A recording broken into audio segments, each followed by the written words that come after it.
Welcome to the Dalorrian Show. I'm your host, Dalorrian. And today is a special show with live chat. With live chat. And we're going to be going over the game of the year in the year of our Lord 2025. Now, I have assembled here in front of you, you will see I've assembled a tier list. And we will go through the tier list, and then before this is over, before this episode, this podcast, this video, whatever, YouTube video, we will declare a game of the year. Now, there's a lot of games that are going to come out still. We're in November. We're in late November. So just want to throw this out there. There's games that are still going to come out. There are, and the ones that we know about, we will talk about a little bit. And they will get a would play probably, but since they're not out yet, I'm obviously not going to say it's the best game because I have no idea. There's going to be some that I didn't play. Again, we're going to try to talk about all of these a little bit. And then we'll go into, we'll kind of deep dive as much as we can into each game as well. So this might go for a while. I do have an appointment. I have a doctor's appointment at like 2:40, so can't go that long. We're going to do our best to make this happen. So, and we may watch some trailers and things like that. We're going to get into it. All right. So let's kick it off. Let's kick it off with Donkey Kong Bonanza. Now this one, if you've seen, the nominees, let's take a look at the nominees here for 2025. Okay. So for 2025, I saw these on X earlier. Donkey Kong Bonanza is in the top here. Okay, so it's going to be Clair Obscur, Death Stranding, Donkey Kong, Hades 2, Hollow Knight Silksong, and Kingdom Come Deliverance 2. These are your nominees for the Game of the Year this year. Here's the thing. I didn't play Donkey Kong, so it's going to go right here. Now, we just got a Switch 2. We have not gotten Donkey Kong Bonanza. I've talked a little bit about it before. Donkey Kong Bonanza is a game that I would probably never play. I would have played it as a child. Now that I'm an old, shitty man, probably not going to play this. Now, that's not, pooping on anyone who would play it as an adult. It seems like a totally fine game. It seems like a really fun game for a platformer, world destroyer, Wreck-It Ralph simulator, right? You got the little girl riding on your back, It looks like a fun time. It looks like a fun time. We'll pull up a video here. Look, you go to different worlds, you do different things, and you bust through and you do Wreck-It Ralph stuff. It seems cool. And this is the thing I've talked about as well, is like, I'm tempted to buy this for Mrs. Dalorrian. I think that she would genuinely enjoy this game. She really loves the Zelda games. She really loves the Mario games. I think that she could get into this. But it also, she may totally drop off of it and hate it. So it's hard to know. This may be a Christmas present for Mrs. Dalorrian. I think that this looks right up her alley. Now, she sees Donkey Kong and she immediately is like, no way, I'm not going to do this. But again, if you just take a look at this game, we're watching it now, this is a quality game, and I totally understand why it would be in the runnings for Game of the Year. But as I said, I did not play it. We will probably talk about it more if I do end up getting this for Mrs. Dalorrian. I probably will. This is just not something that I would play and get into. So I appreciate it. I get it. Looks cute. Looks great. Looks totally Nintendo, what you would expect. It's not for me.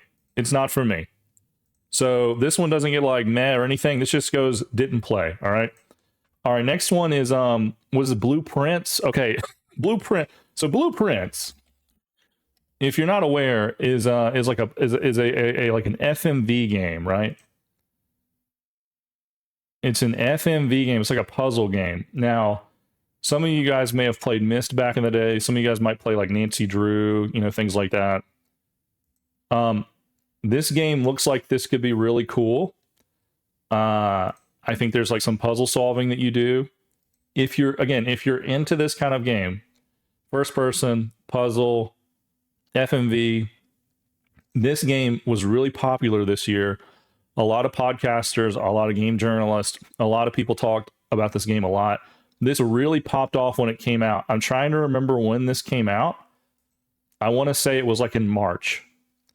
And this was the talk of the town for like a couple of weeks, which, for video games, that's a big deal. It's a big deal. Now, it could have been that there was a quiet time when this came out, but again, you can see again the merit of this. And again, I'm going to try to pull up videos for a lot of these. We're probably not going to have any volume because YouTube or Spotify or whatever will probably shit all over me if I do a lot of volume, but that's okay.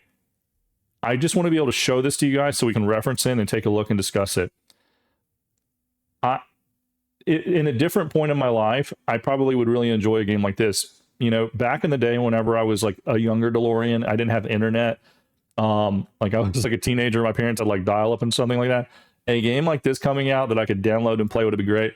This game looks like it would be really cool, like on a phone maybe.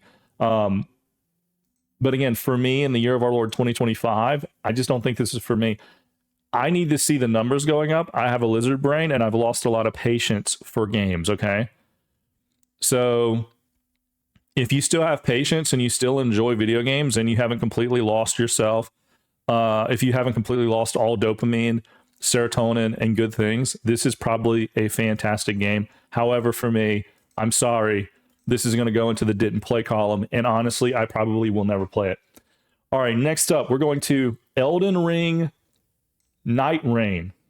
Elden Ring Night Rain. Now, this is going to be considered for best multiplayer. Now, when this came out, the thing I remember when this came out, right, is you have to remember a little bit, like there was a lot of feedback, and generally it was positive. The main thing I saw on X, the main thing I saw people talking about back when this came out was, please let there be a 2-player mode. When this came out, you could only play as 3 people. It was like a co-op, again, you against the world, but it was 3s in groups of 3s. I think you could also play solo. Now, this is a game that I would absolutely play. I am not a huge Souls-like guy. These games are very hard. I played a lot of Elden Ring. That's not like me to do. It is not like me to play a game like Elden Ring. But I played a lot of Elden Ring. With a game like this, if I had a couple of friends that said, we're playing this, we're doing it, I probably would get into it, and I probably would really enjoy it. Now, it really depends on a few things, and this is what I'm not sure of, okay? When you get done with your run and you come back to like your base, like, do you level up? Is there a progression? What is that progression for your character? Is it just achievements? Is there cosmetics? What's going on? I don't know. Brandon in the chat is saying, don't bother with it. Play the DLC for Elden Ring, though. I never did play the Elden Ring DLC. I only played base game Elden Ring. But you look at this game and you understand why this is probably going to get multiplayer. They don't make games like this multiplayer. And Elden Ring is such a behemoth of a game. For them to come out with something like this is actually a great thing. There's people, and like with the video game culture, there's people all over the world who are huge Elden Ring fans. So I think this is a good game to come out as far as like in service of those people who want something more to do in this universe. It's probably definitely not going to be as good as the original, but if you're into the art style, you're into the lore, you're into the gameplay, I think it's amazing. I think this is From Software, right? I think it's amazing that From Software came out, made a multiplayer game from this universe to give people a chance to enjoy it with friends and to have a new take on it, right? I think it makes a lot of sense for them to do this, and I appreciate that they did it. Having said that, for me, this year, this is not a game that I'm going to get to play. This is not a game I'm going to have time for, and or make time for. If someone said, let's go play, let's go do it, I would probably be interested. Could this be a fantasy extraction shooter thing? Well, it could be, and that's the thing I don't know. I don't think you don't think the Night Rain lore is accurate? Well, it may not be. That's the thing too, as far as an extraction, is like when you kill a boss, like what do you get for it? Do you unlock new characters? Do you get stronger? Are there skill points? Probably not. But those are the things that I'm interested in with a game like this. Is like, I'm cool to go in and kill your bosses and stuff, but what do I get for, for going in there and sweating my ass off? Because there's no, in a game like this, I would imagine if it's like Elden Ring, there's no chilling out. There is no easy button. You can get OP weapons and stuff like that, but like you have to actively play these games, right? So yeah, I'm gonna mark this one in the column of like interesting. I would play. I did not play. So we're gonna go no with it. All right, next one up is Indiana Jones and the Crystal Skull. No, I'm just kidding. The Great Circle. Indiana Jones. Now I've had a lot of people recommend this game to me. There's been a lot of people who are like, "Hey man, you need to play this." Brought to you by Gigabyte Aorus, and they're like, "You need to play this.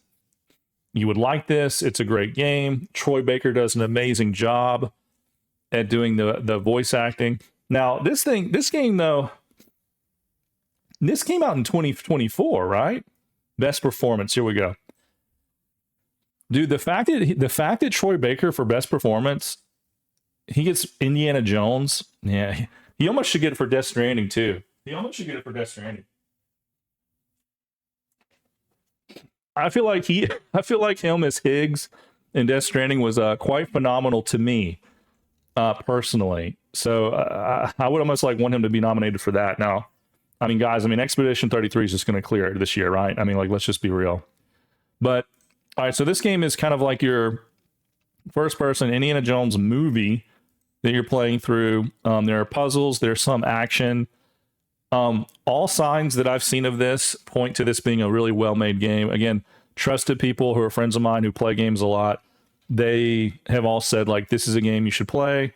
It's a good game. For whatever reason, I just don't think I'm into it. I don't think that I'm into it. I don't think that I want to play it. I think this is a personal thing. This is not a knock against this game. This is not that this looks boring or anything. I think this game looks really good. I think that for a long time, people wanted Indiana Jones games, and I think it just took too long. Like, for me, if this game would have came out in 2010, I think I would have been super into it. But for where we are now, for like Indiana Jones and Star Wars, I'm going to be honest, I'm kind of over that. I'm kind of over Indiana Jones and Star Wars. And I know that sucks because Indiana Jones and Star Wars are like great, right? So I totally see the merit of this. I totally see how this could be good. It looks great. Graphics look great. I'm sure the puzzles are fine. The voice acting, obviously, with Troy did a really good job, sounding like Harrison Ford. Looks like there's some good action sequences. But at the end of the day, I'm just not that big of an Indiana Jones fan, I guess. Like, I enjoy Indiana Jones, don't get me wrong, but Indiana Jones is not like nostalgic for me. It's not something I watch like once a year. I will probably watch Indiana Jones with my children, just so they can kind of see what it is when they're of age. But I'm not that guy who's like, oh, Indiana Jones means everything to me. There's a lot of people that are huge Indiana Jones fans. And I'm just not that guy. I'm more of a Star Wars fan than an Indiana Jones fan. But again, I see it. I totally understand it. And I think that this will probably win an award. I don't know what award it's going to win. Let's see if it's nominated for anything. Action adventure. It could win action adventure. Damn. It could. It's not RPG. What a niche game. Wow. It'll probably win one. I don't know. So I'm going to mark this under didn't play, and I probably won't play it. I am more likely to watch someone play this game than I am to play this game myself. Just don't trust Disney to be making something that quality. I agree. Yeah, and to be fair, they probably did okay. And that's just me going off of what everyone said. All right, let's go next to Monster Hunter Wilds. Now, best RPG Monster Hunter Wilds, it's not going to win. It's not going to win. Wow. What a game. What a game, and what a weird story for a game. This game came out earlier in the year and was gangbusters. Let's see if we can just get like a gameplay. Like, I mean, obviously you can see there's a lot of videos on this. There's a lot of commentary on this. You can dig in and kind of see what's going on with it. I think there was like some difficulty scaling. I think there was some stuff that happened with the ongoing live service that I think the grind did not work out for people. Now, I played this game, and I played a lot of this game, and I got to the end game, I would say. And for this game, my first Monster Hunter game was the... God, what was it called? I think it was called Monster Hunter World. I think it was World was my first one. I played it on console. I really enjoyed it. This one came out, and I was not extremely excited about this game, but I did purchase this game like as soon as it came out, because I was like, I think, I know what these games are about. I'm going to be cool to kill some monsters. It's going to be good. Now, the story of this game was pretty annoying. The characters were pretty annoying. She had boobs and stuff, which was cool. That's fun. I get it. I think this game was pretty easy, and the reason being is because, and that's my fault probably. So that kid was annoying. That kid you just saw was really annoying. So the way this game worked is you could go in and you could fight the monsters, and you could call in other people to come help you, which you've always been able to do, I think, in these, like in the online version of these games. But then also you could call in like the NPC version of people to come in and help you. So I think in the old game, Monster Hunter World, it was a situation where you could go in and you just kind of had to survive until real players join you. In this game, you could have NPCs join you, and it makes it extremely easy in comparison to you soloing it. So for me, I think the real thing about this game, if I'm honest with myself, is that I started playing it and I started messing with like all of the weapons and things and kind of settled in on some of the weapons that I wanted. And then as the game progressed and I got further into the game, I started to get bored with it in a way where I was like, I just want to see the next monster. I just want to see the next monster. I just want to see the next monster. And so I started kind of like min-maxing into like the guns and the bow and arrows, where you could do a lot of damage for very low risk. The sword spec was good. I really like the hammer spec as well. But as the game went on, the monsters were cool, but they didn't really wow me that much, especially at the end game. And the end game, by the way, is hella confusing, because like once you beat the end game, then you have like kind of like bounties or like harder versions of the monsters, which I think we've all experienced. You have like different builds that you can do, where you're trying to like hunt the monster, and then you get the the parts that you need. And then as the game unlocked, you could go to like a bounty board, and you could just join in with other people who were on the monster that you needed for the parts that you needed, and just kind of instantly join them and just kill the thing over and over until you got your parts. And I experienced this with Monster Hunter Worlds as well. Like, you just kind of get to the point where like the game doesn't satisfyingly end. Like, there was a story that they tried to like tie things in, and there was like an ongoing thing that was happening with it, but the game never really satisfyingly ends. The gameplay loop just goes and goes, and you kind of get to the point where like, what am I doing? Like, what am I doing? I've gotten some good armor. I can get better armor. I can get the top armor. But the thing about it is, like, there's not really a community. So you have something like World of Warcraft, which I'm sure we'll talk about, very soon in all of this, where you can go and you could make the same arguments, like, okay, I got the best gear and I beat the best bosses. But when you have like an MMO, there's like an entire community. You can help other people that are trying to get into the game. You can make gold. You can focus on professions. You can focus on exploration, role playing. You can roll other characters, alts, things like that. Like the game can keep going based on the content that's there. With Monster Hunter, it's very difficult because the game is simply kill monsters, craft the things from the monsters, get as strong as you can, and then that's kind of it. There's not really much of a community to speak of. There is kind of like a hub where there's other people, but there's no talking, communication, or anything that breeds any kind of community. You could go offline and you could go to like a Discord. You could probably go to a Discord or a Reddit and find some people to play with and get into the community of it. But it's just not readily available in the game. Now, having said that, the graphics were great. The gameplay was great. The biomes were pretty great. There's a solid base game here. The character creator was good. Some of like the base stuff was pretty good. This is not a situation where I would like not recommend this game to someone. If someone said, hey, I'm thinking about playing this, I'd be like, yeah, you should. It's like you will get your money's worth out of this game. But just know, like, you're probably like at the end, you're going to be like left wanting, right? It's a little confusing. It's a little archaic. It's like a little monolithic with how like you have to like slot armor pieces to find out what you need. Yeah. Menus are a little sus. I mean, like, you know, the UI is that same old UI that who's this, like Capcom? I think it's like Capcom. The Capcom's always had. Yeah. I don't know. I'm going to say that I think this landed exactly where it needed to. I think this is a good game.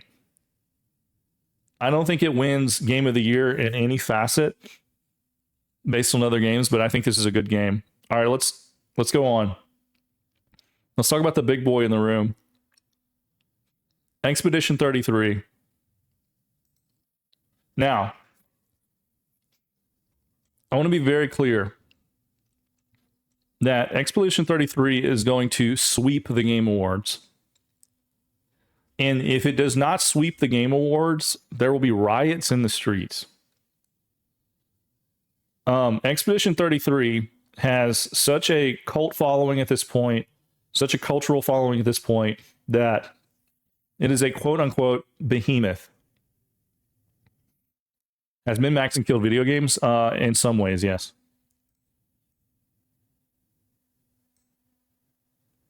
The Clair Obscure Expedition 33 is a big deal. Now, I want to talk about my experience with Expedition 33.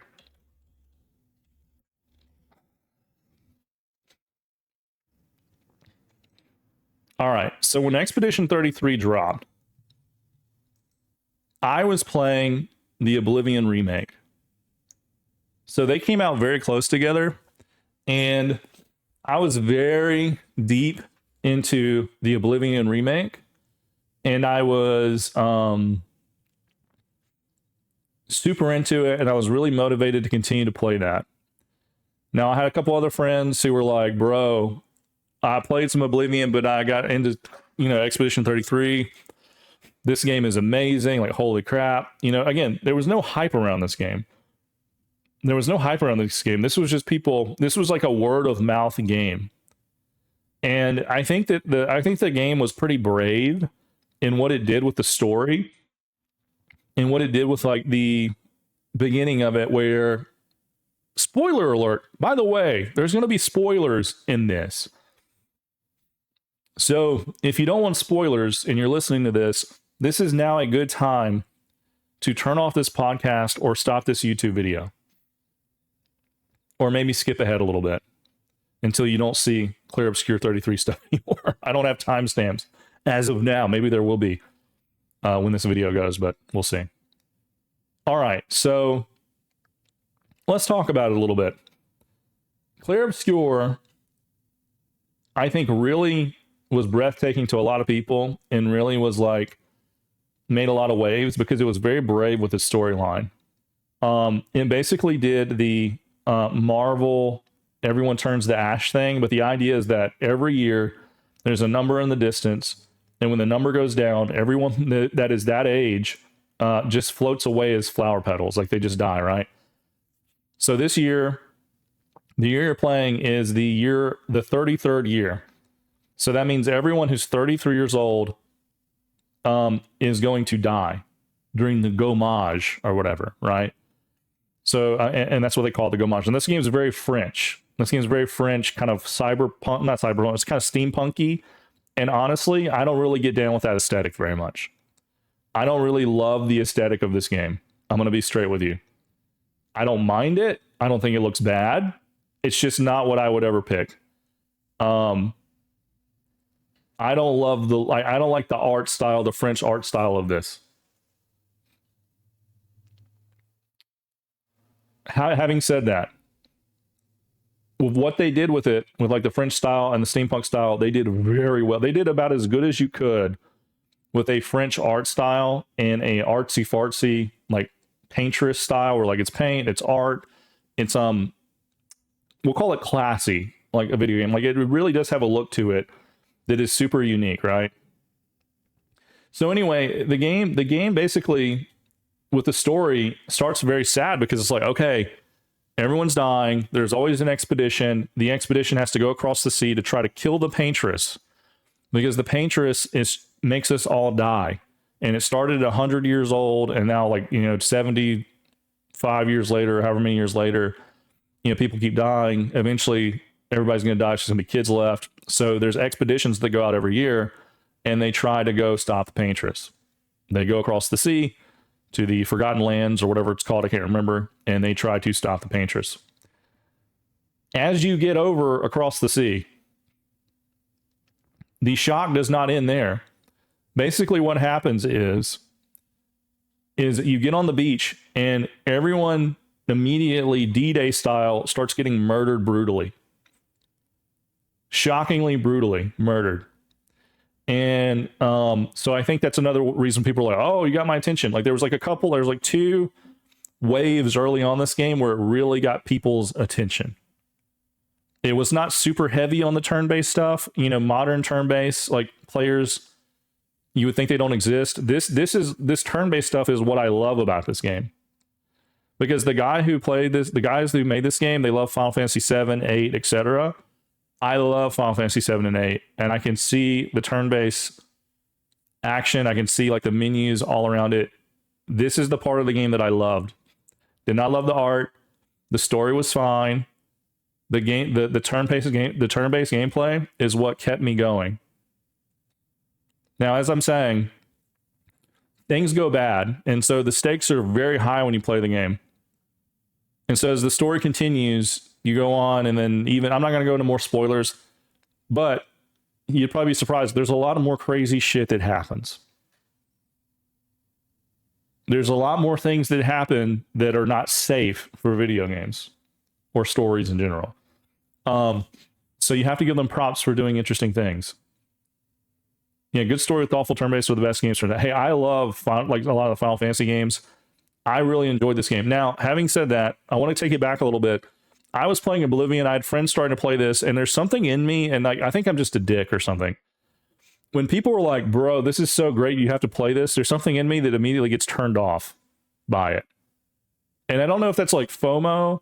I don't know if that's like me being like, it can't be that good, or it's going to be like too popular, too mainstream. Maybe I'm too emo for it. I don't know. But when somebody's like, this is amazing, I immediately go to a place where I'm like, it can't be that good. And I'm almost annoyed by that. Now, this is like a personal flaw, okay? I wish that I was just a hype man. And I was like, oh my God, yes, I can't believe it. Let's do this. The best things that are going to be made. I'm just going to drink it up. Everybody's into it, blah, blah, blah. When people start saying this is the best thing I've ever played, oh my God, you have to do this, my interest goes down a little bit. And maybe because I've been burned before. I don't know. So whenever I came into this game, I started it up, started playing it, and I just kind of eye rolled through it. Truly. Like I started playing it, the intro, it's like pretty heavy handed. I was like, oh, okay, I see why people are into it because it's, emotional or whatever. And so I was like, this guy's Robert Pattinson, like I get it. It's just kind of that thing. It's that Gen Z thing where they think this is a cool, unique thing. This is like a new cool thing. It's really not. This is an old thing. This is a remake of the Final Fantasy games. I've been here before. I was just a dick about it in my own way. So this game like was up against that with me. I put it down. I'm like, I don't think it's for me. I had friends like, what are you talking about, dude? It's like the best game ever. What are you talking about? I can't believe, and I'm like, I just don't think it's for me. And I moved on. I continued playing Oblivion. And then we did it. What's up, Skateboard Cool Kid? I'm doing a YouTube video podcast about Game of the Year. Thanks for stopping in. So then later, and I don't remember why, later I finished Oblivion and I was like, let me in earnest try. What's up, Troy? How's it going, man? Let me in earnest try to play this game again. And I had watched some of the game as well. Like I had watched some of the gameplay and some of the story. And you might be like, dude, that's cheating. Like I watched some of the gameplay and the story to see kind of where it was going, to see if I was going to be into it. Like not too far, but I just got like into like the first chapter. They get to the island, what's happening. Before I even played it, I kind of wanted to see what I was getting myself into. And watching someone else play it while I was doing something else, probably playing WoW or something, I was like, okay, this is pretty good. Like I'm gonna be honest, like this is pretty good. I don't really like love the aesthetic, but I feel like the actors are into it. I feel like the people that made this game are into it. It's not corporate at all. There's nothing safe about this game. I'm cool to support this game. I think this was also a game that was on Game Pass, so I didn't have to pay for the game. So I gave it another shot. As I gave it another shot, I played a lot of this game. Now, I don't want to say that I beat this game because there's a couple of different credits and the ending is pretty artsy fartsy. The ending is pretty out there. The ending that I got to, the story goes to a place where it kind of goes away. I'll say it like this. The story kind of slips away from the main characters you start with. And for me, I kind of lost interest in that. Not all of them. Mayel, you'll find out very early on, is a big character in this game. So not all of them. But the story kind of like turns on like who you care about and who's important, and the depth of like the characters changes, is what I'll say. So it kind of lost me, but I fought bosses. I saw like some, I think they gave it a 9. I saw some credits, I think, and well, maybe I didn't see credit. Look, I got to the end. I saw what I needed to see. I got to the point where I was extremely powerful. The turn-based part of the game was really fun. That is like what shines about this game, is like the actual turn-based gameplay. That is what shines about this freaking game. If you can get into the gameplay and you can get into working with like the classes and the characters and the abilities and the timing of it all, that is what is fun about this game. Glorp Tea Time, what's up, EB Cats? How's it going? So, having said all of that, I walk away from this game saying this is a great game. And I also want to say the big story about this game is much like the Baldur's Gate 3 story of the years past. Whoever won last year, who won last year? Astrobot, I think, won last year. Not quite the same. The thing that's the real story behind this game is like the real story between like Arc Raiders, is it's a game made in Unreal Engine 3 by like just a handful of developers, like 33. EP Cats, yeah, we're doing like a special Game of the Year stream. So this is like made by 33 dudes and a couple girls, I think. Small team. I think Arc Raiders is very similar. It's only made by like a few people. And it's made in Unreal Engine 5. This is the turn, like we're witnessing a turn in the video game industry. This game came out, it was $40, $50, something like that. Not $70. Like you have to think about like where we are as video games. the corporate video games, Microsoft, Sony, EA, all the big guys, they're trying to ratchet up the prices. And then you have these indie games that come in, Ubisoft. They're saying like, hey, you can have our game for like $40. And then the $40 game is exceptionally better. And not just gameplay, creativity, and things like that. It's in major ways that you expect AAA to win. You expect AAA games like Ubisoft, EA, Microsoft, Sony, you expect those games to win out on graphics. You expect them to win out on amount of content, repeatable, fun content, and you expect them to win out on like quality assurance, like quality control, bugs.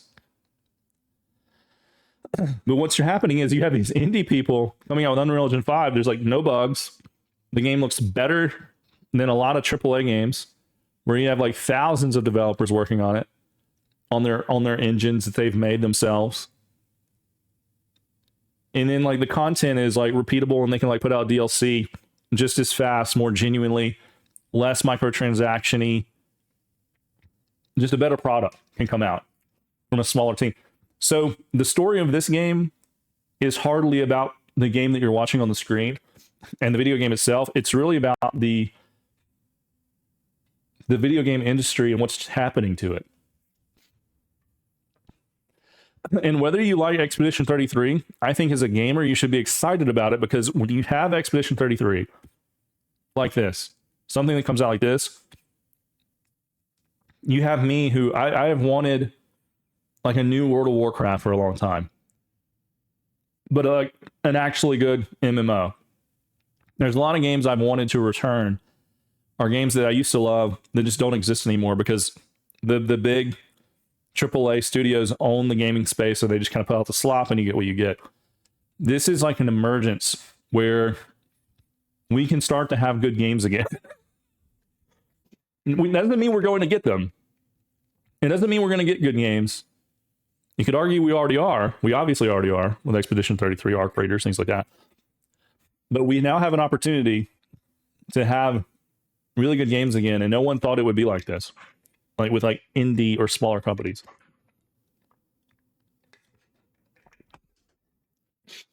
So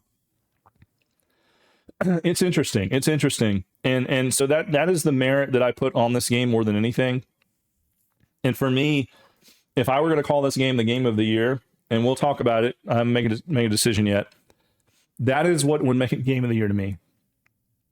Game of the year to me is not the game itself. The game itself is great. The game itself is great. I would tell anybody to play this game. And with full confidence, I would be like, yeah, you should play this game. Yeah, you should play it. I didn't want to play it. I put it down. I tried it again. I beat my head against it. I tried to shit on it. And it still turned out to be a great game for me. That speaks volumes. But what this game means for the industry, that ascends it to the game of the year. And you're going to see that in December, that this is going to sweep. And like I said, if it doesn't sweep, there will be riots in the street. Kind of. All right. Let's move on. Let's talk about Oblivion Remake. Oblivion Remake. Now, a couple of you guys, I started streaming this year in May. So you cannot, if you go back, you're not going to see me play Expedition 33. You're not going to see me play Oblivion Remake. I kind of regret that because I played both of these games. I played them all the way through.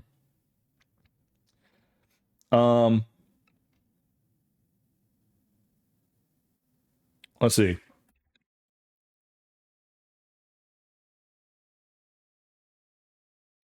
This game really took me by surprise. I think it took everyone by surprise. You guys have probably heard me talk about Bethesda a lot. Anyone that knows me knows that I am a big Bethesda fan. I am also a big hater of Bethesda. And I'm not a hater. Let me say it differently. I'm not a hater. I'm disappointed in Bethesda. I see it for what it is, and I see that Bethesda continues to go downhill. Like, it's like a slow decline. But I love Bethesda games. I'm a big fan. Like, if they had a, for their business, if they were going to draw up, like, who is our perfect customer? Who is our customer that we want to sell to? Who is the demographic that is like the Bethesda guy or girl that we want to sell to? Dalorrian would be top of the list. Everything that they do in their games is like what I want to do. It's where I want to be. I don't mind the bugs. I don't mind the jank so much. I love the sandbox version of it. I love the progression of the games. I'll put it to you like this. Starfield was not a very good game. I played Starfield way past completion. I did all the storylines. I did the DLC. I did a lot of that game. More than what I should have done. And it's just because, like, I want to be in a Bethesda world. I want to be in a Bethesda game. I love these games. Now, having said that, with Oblivion, when it came out, I did not really play much of Oblivion. I played Oblivion a little bit on Xbox 360, whatever it came out on. I think it was 360. Maybe very early 360. And I played a little bit of it because my buddy had it. I didn't go all the way into it. I don't remember playing like a whole lot of it. That actually worked out for me in the long run. Like 20 years later. Because 20 years later, we hit the remake. And again, Unreal Engine 5. And Bethesda did something very interesting where they did not announce this officially until like a few days before it released, which I appreciate. Because I really don't like games that are like, we're coming out, and then they come out like 10 years later. Like the Elder Scrolls 6, which they announced 7 years ago. And Todd came out recently in an interview or something, was like, yeah, it's not really close. Like, yeah, no. Yeah, Elder Scrolls, it's not ready. No, don't even think about it yet. So that's going to be a game. So Elder Scrolls 6 is going to be a game that they announced when it comes out. They will have announced it 10 years before it came out. That's bad. That sucks. People die, bro. Don't do that. It only works bad for you. I know you're like, we got to put it out there because, they did it because I think Fallout 76 was bad. And they're like, well, we just got to announce that we're making it just to like, cover the sins of Fallout 76. And we'll say we're doing Starfield. We'll say we're doing Elder Scrolls. Like, we're making it. Like, dude, like, we don't even have a picture. Yeah, GTA 6, Elder Scrolls 6. Yikes. Now, I think that GTA 6 is still going to be good. Elder Scrolls 6, I don't think it's going to be very good. I've talked about that so much on previous videos. I'm going to try to stay focused on Oblivion Remake. Luckily, I had not played a lot of Oblivion. GTA 6 comes out first, though, by the way. That's my take. I think GTA 6 is going to come out before Elder Scrolls 6. That's what I think. I think GTA 6 will come out next year. All right, sorry, let me focus. I had not played a lot of Oblivion, and so when the remake came out, I was hyped. I'm a big Skyrim boy, big Skyrim fan. I like Fallout.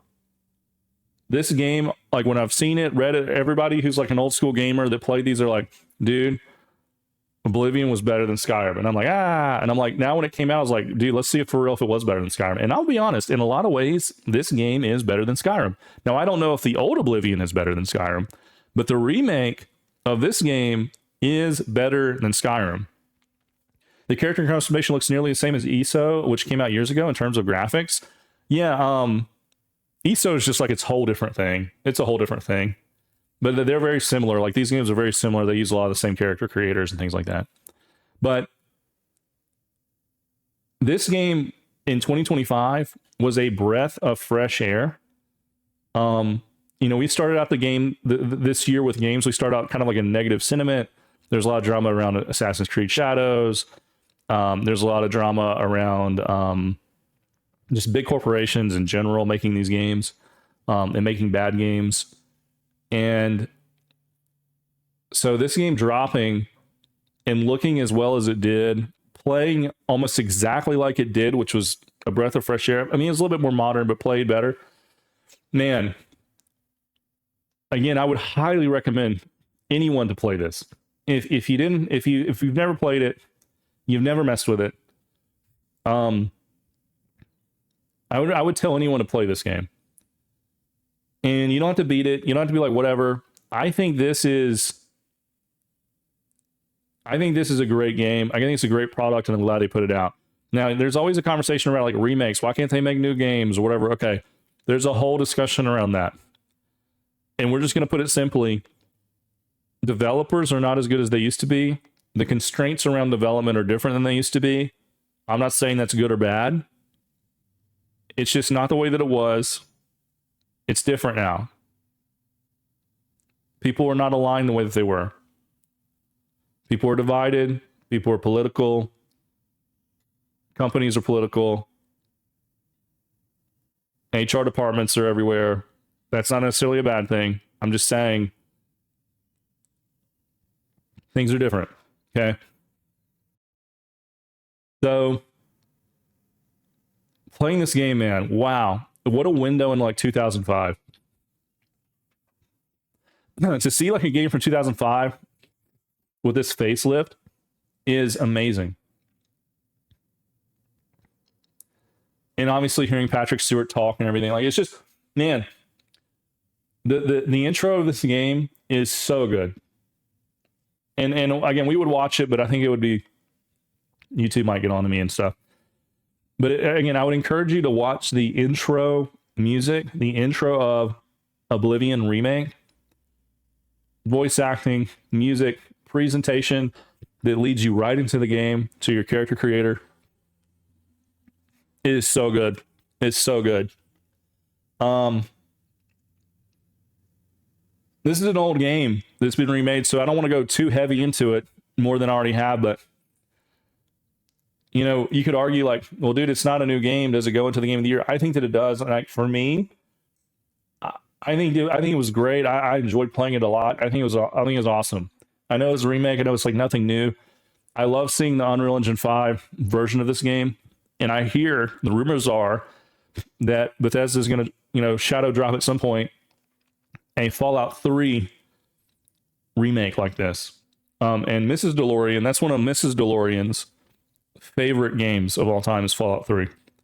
So this house will be hyped. This household will be jacked to the tits the day that Fallout 3 remake comes out.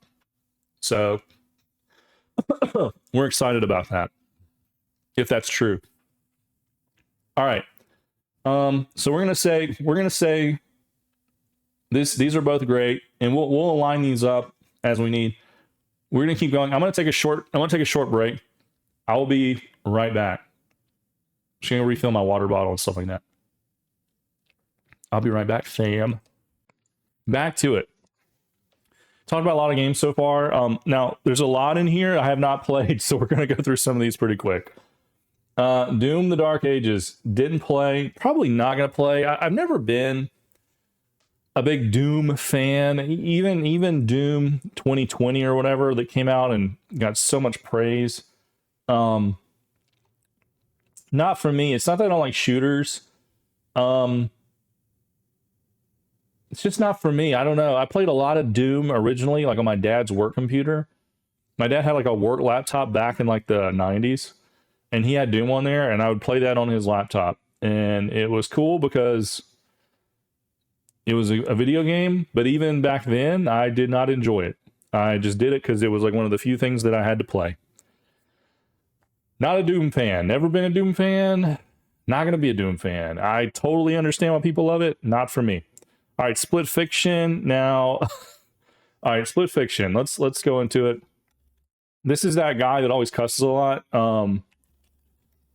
This guy has like an N on the Game Awards. This is the guy that made, I can never remember his freaking name.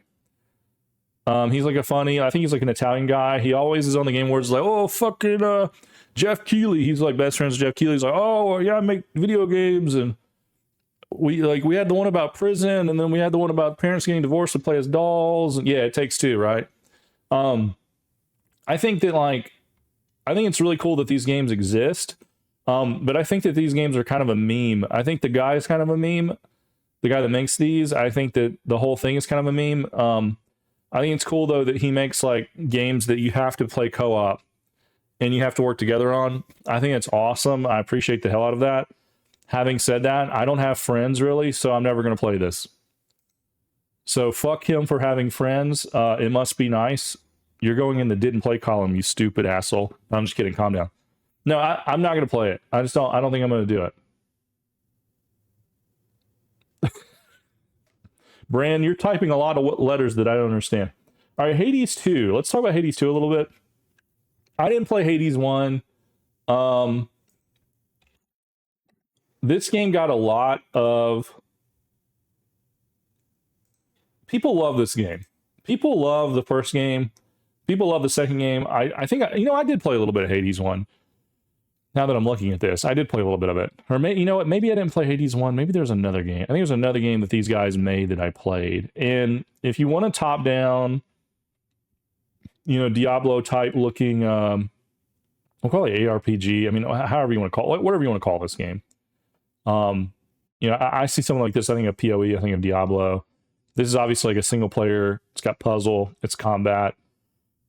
Got a nice, clean look to it. No lag, really. Fresh game, fresh looking game. This makes all the sense in the world that this would be considered in Game of the Year talks, and it would win some awards. You take a look at this. You look at how clean and well this is made. Absolutely makes sense. I am probably not going to play this game as a single player game. Yeah, I'm with you, Nuclear. I just don't love games like this. Now, I'll play Diablo. There's a little bit of community Diablo. Diablo has like a loot grind to it. Man, this looks great though. Like if you like the art style, the menus, like I think that is like what wins here. Again, like there's a package here of like combat skills, things like that look like they exist in this game. And so if you're a fan of games like this, this is probably one of the better ones. So again, I'm not gonna go too heavy on it. We're gonna put it in the didn't play, and I probably would not play this game. And you know what? Let's arrange the didn't play by what I would most likely play, but these are still like I probably won't play them. All right, Silk Song. This is another one that is probably going to win some awards. This one popped off. This one has a following that I don't understand. This is a 2D side-scrolling game. I think I played the original Hollow Knight. Again, man, like I've been playing games for... Okay, I've been playing video games for like 35, 36 years. Okay?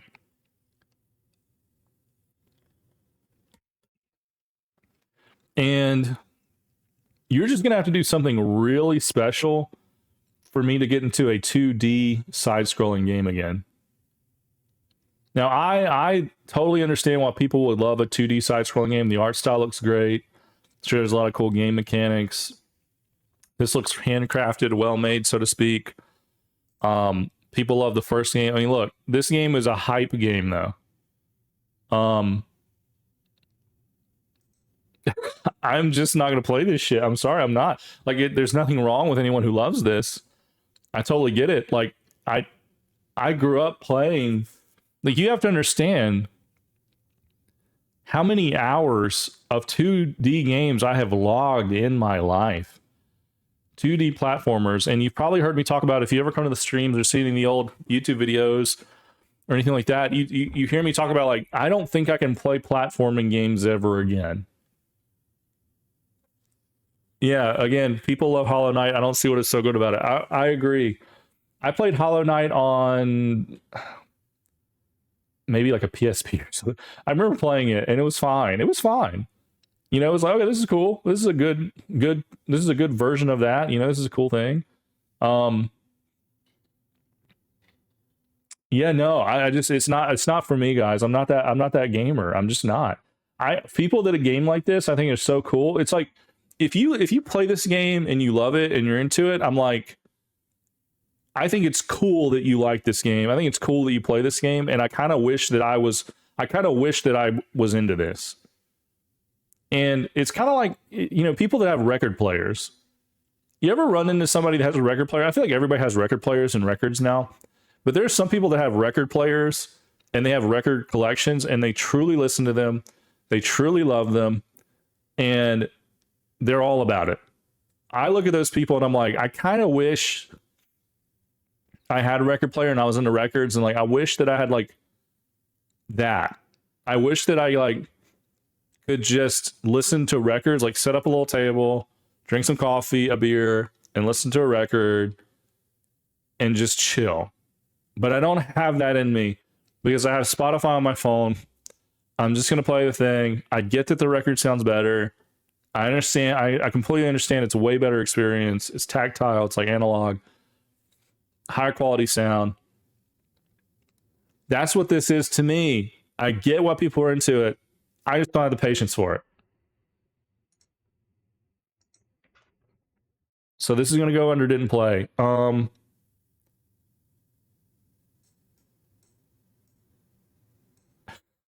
It's pretty low and didn't play. Borderlands 4. Man, how do I feel about Borderlands 4? I did not play Borderlands 4. I'm trying to determine if I would put it in would play or didn't play. I think that I wouldn't play it because I mean, obviously, what is the guy? What is the guy that makes this game? Who just like blasts everybody on Twitter? He's a dick to everybody on Twitter. Let's see, Borderlands for guy who made the game. This is a horrible way to Google this. Randy Pitchford. Randy Pitchford is a jackass.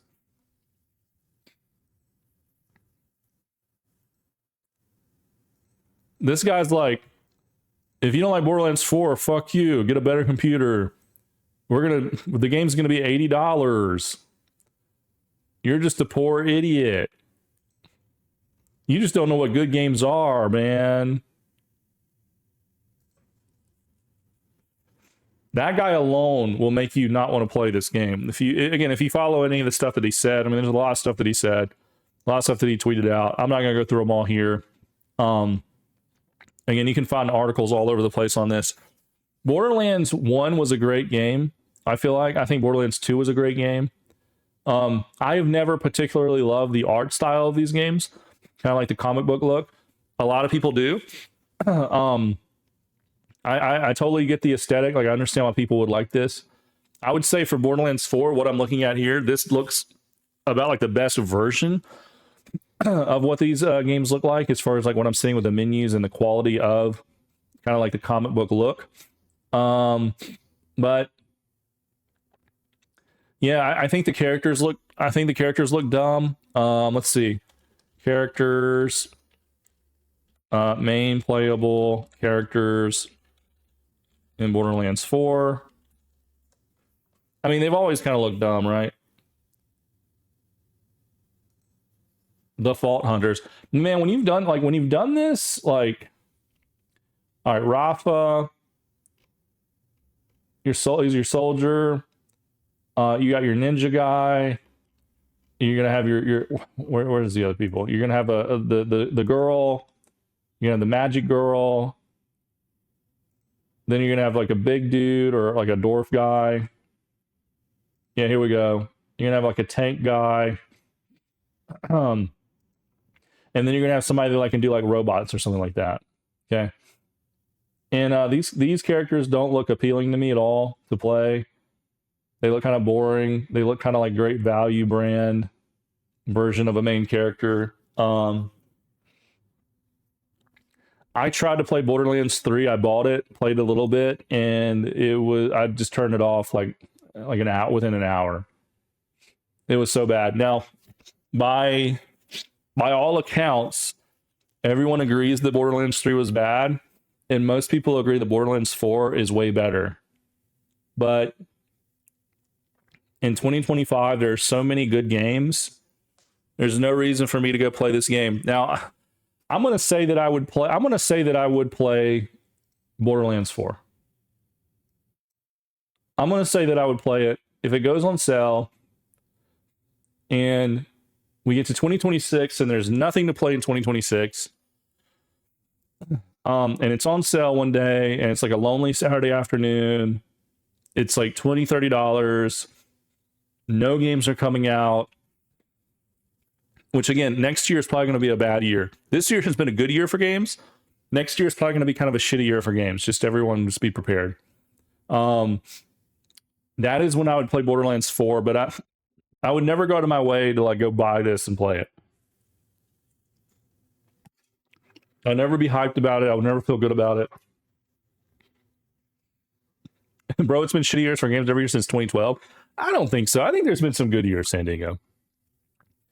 All right, Borderlands 4. All right, let's go into Kingdom Come Deliverance 2. Now, I didn't play this one either. I have friends that play these games, and they love these games, right? When the first game came out, I was super interested in it. I was like, this game looks cool. I think I could really get into this game. This looks like totally like the kind of game that I want to play. It being first person bothered me a little bit. I was like, I don't really just love games that are only first person. I kind of wish you could play first and third person. Now, I'm talking about the original first game here. I think we have some internet issues.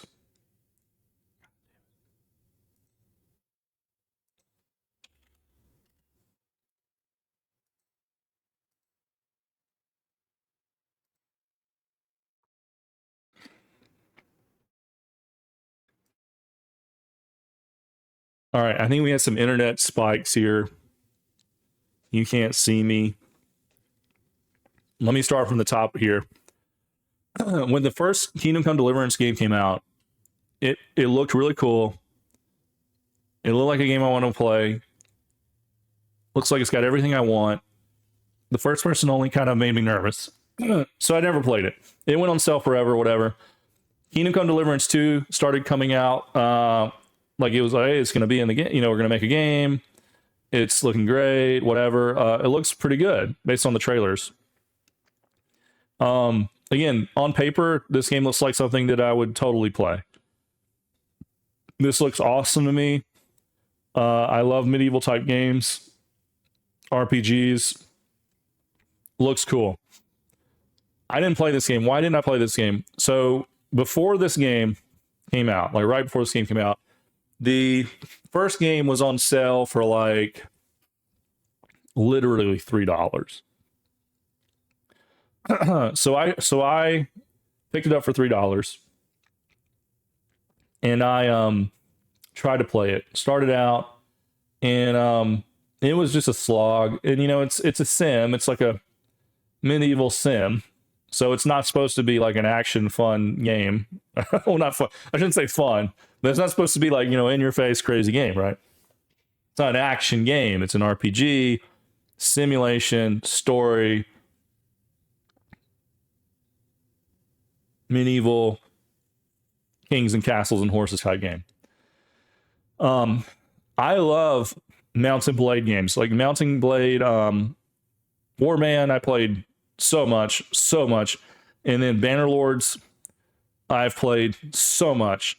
So I do like games like this that exist in the here and now. I cannot get down with this game for whatever reason. I couldn't get down with the first game. The second game, maybe I could get down with. This game just kind of overwhelms me. The map, the menus, they're just all in a style in such a way that overwhelms me. I think if this game had a different UI, that was like modern looking or something, or I think if the barrier into this game, if this was like a little bit easier to get into for the UI and things like that, I think maybe I would have a better time with it. But yeah, like look at this, man. This is cool. This looks cool on paper, but I just can't, man. I just can't do it. Is this a game I would never play? I don't. Again, it would have to go on sale and be like $3. You know, again, I didn't play the first game, so I wouldn't know the story. I mean, I think this one goes in. I think this goes and didn't play. And I think it would take a lot for me to play this game. A lot of people love this game. I think this game is a nominee for the game of the year, is it not? It is. People love this game. This game did great.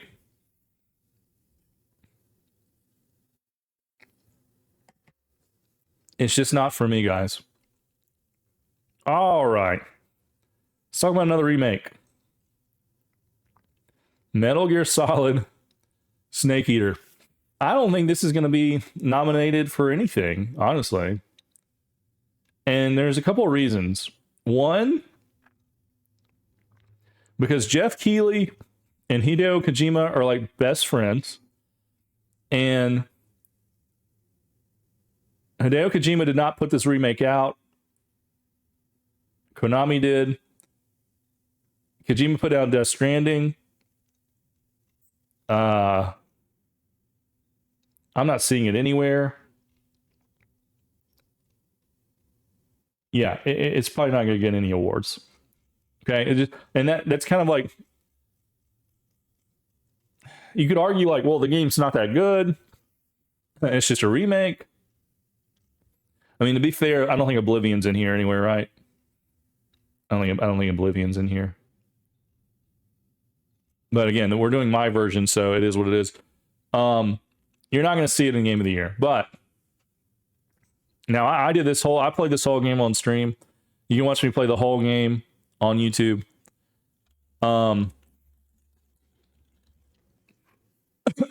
Let's talk about it. Metal Gear Solid is one of my favorite intellectual properties out there. I really like Metal Gear Solid. I like the look of it. I think Snake is cool. I think all versions of Snake are cool.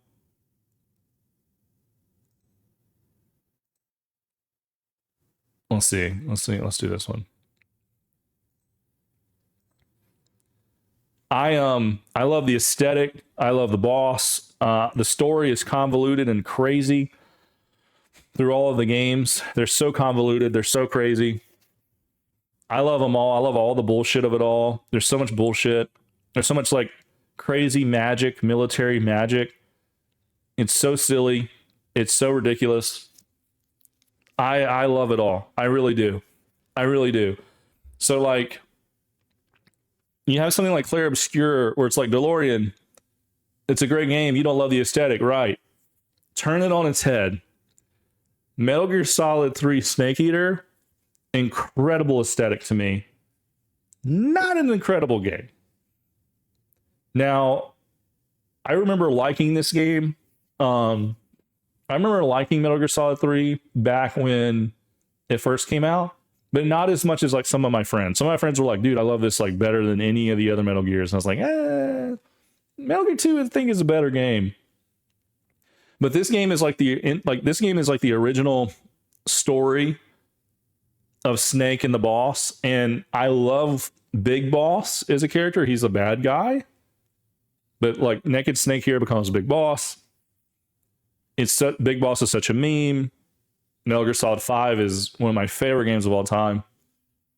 You play as Big Boss in that game, basically. So this game has a special place in my heart for what it does for the story, for what it does like for the property of the game and what it is, right? So when this game came out, I was excited to play it. I enjoyed playing it for the story and for the remake and the better graphics. The gameplay of this game, though, is not very good. Some of the boss fights are okay. The gameplay of Metal Gear Solid 3, not so great. It didn't feel so bad back in like early 2000s when I played it, because games were different. in the world of modern gaming, now that you play Metal Gear Solid 4, you play Metal Gear Solid 5, you play modern video games and how they feel, this game does not feel very good to play. Having said that, I'm biased. I still love it. Would I recommend someone to go play this game? Not everyone. I remember watching the gameplay look way too stiff. The gameplay is stiff. Yes, it is. You know, it's of a time, right? Like, and that's like when we were talking about Oblivion, like Oblivion gameplay felt amazing back in the day. It still feels amazing for modern games. And that's why Oblivion is such a phenomenal thing, because like the gameplay was so good back then and it's still good. This gameplay was kind of lacking, but it's still, I mean, for what it is, this game is still amazing to me. I love it. I would watch someone play this whole game. Even though I played it, I would watch every like once a year I go through and I will watch like the story of Metal Gear, and I'll watch like cutscenes from like the games. I'm all about Metal Gear, guys. Like, you have to understand, I'm a huge Metal Gear fan, right?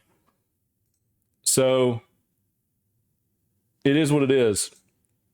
Would I recommend this to other people? Probably not, because if you're not a huge Metal Gear fan, you're probably not going to like this game. So this one is definitely going to go in the good column to me, but it could easily slip to meh.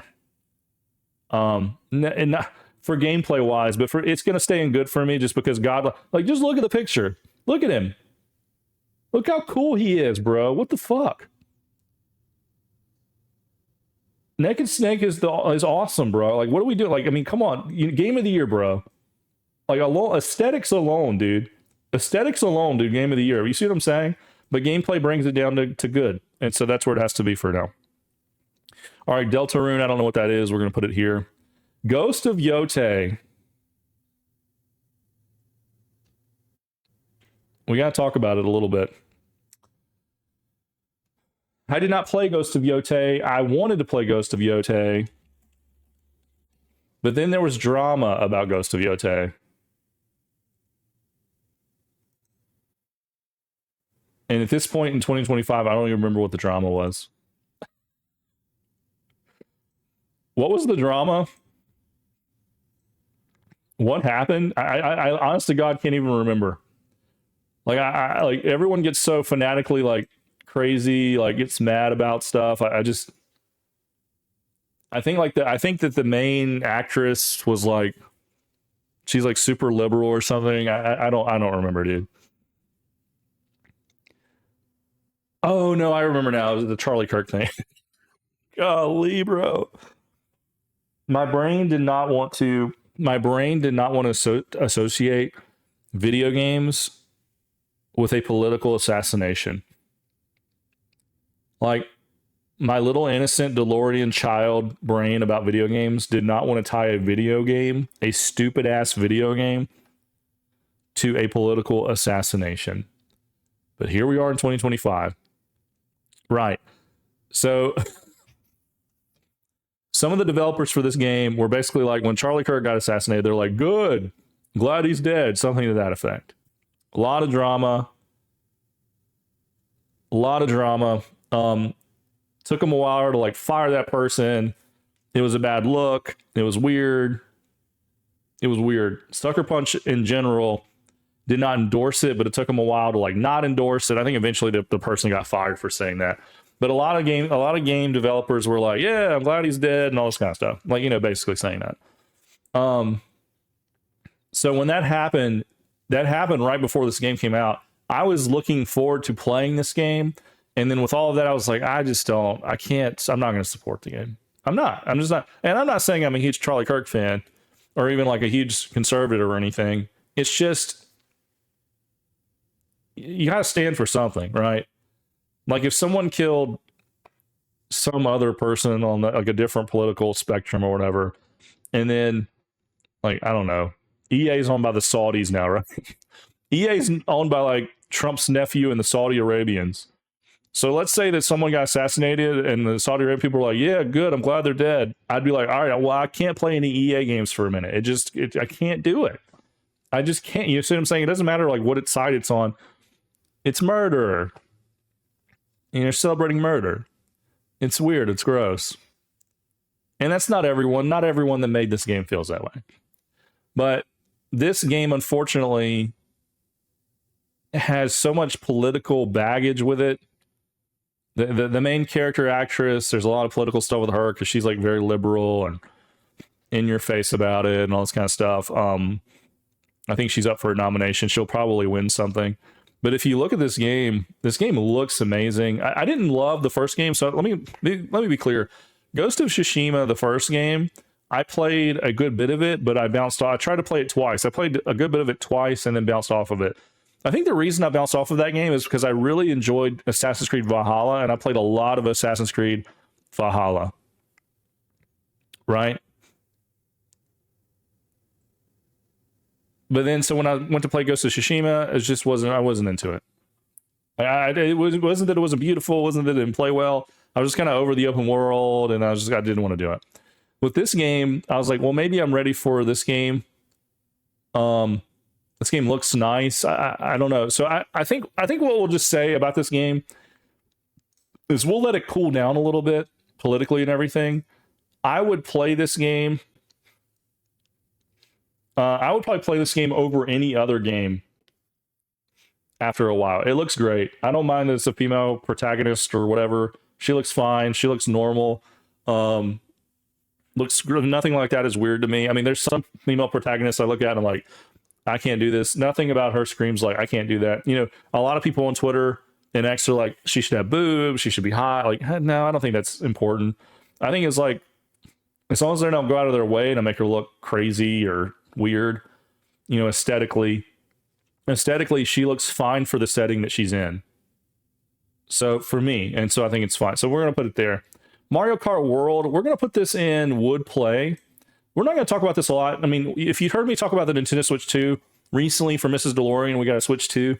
I went out of my way to find the version without Mario Kart World because I just knew that we wouldn't play it. If this game ever went on sale, when Nintendo games don't go on sale, I think that I would play this game, but I probably wouldn't play this game seriously. I wouldn't play this game like I gotta unlock all the cars or whatever, but I would totally play this game like a nephew, or if a family brought this over for like Christmas, I would play it, and that's just where this game lives for me. It's never really a topic for Game of the Year. It's kind of like a mobile game or something. I would play it. Asmongold said it doesn't make sense for a female lead and will flop. He may be right. I don't know in what context he meant for that, but he might mean like that it doesn't make sense for a female to be a lead in Japan or something. All right, let's keep moving, man. I'm running out of time. Is this going to be a 2-part video? I'm running out of time. All right.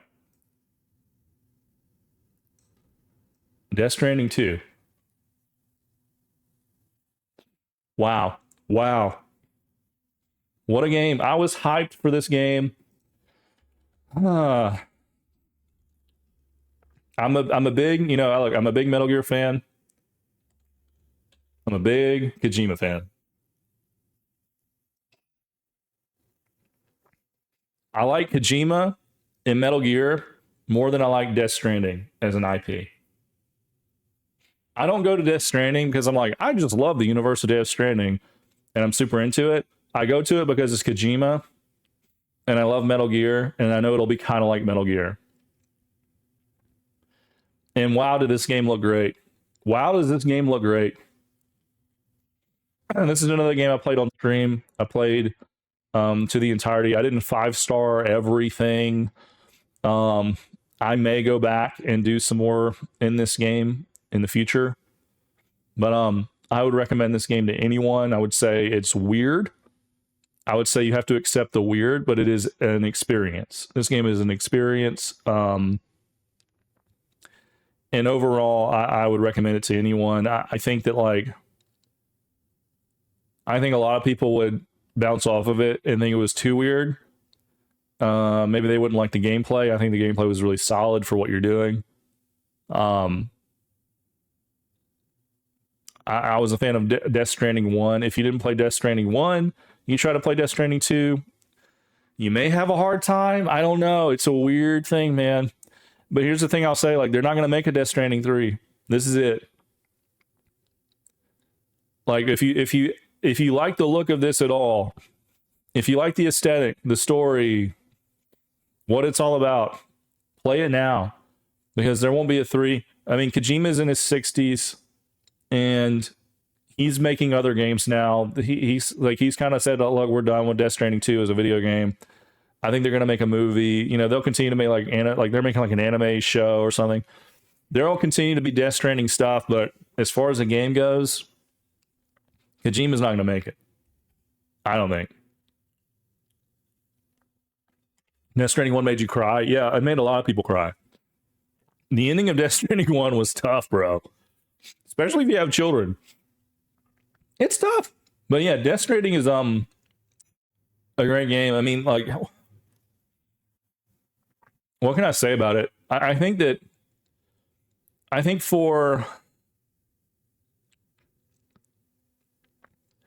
story was more straightforward this time around. I think that the actors and character work was fine.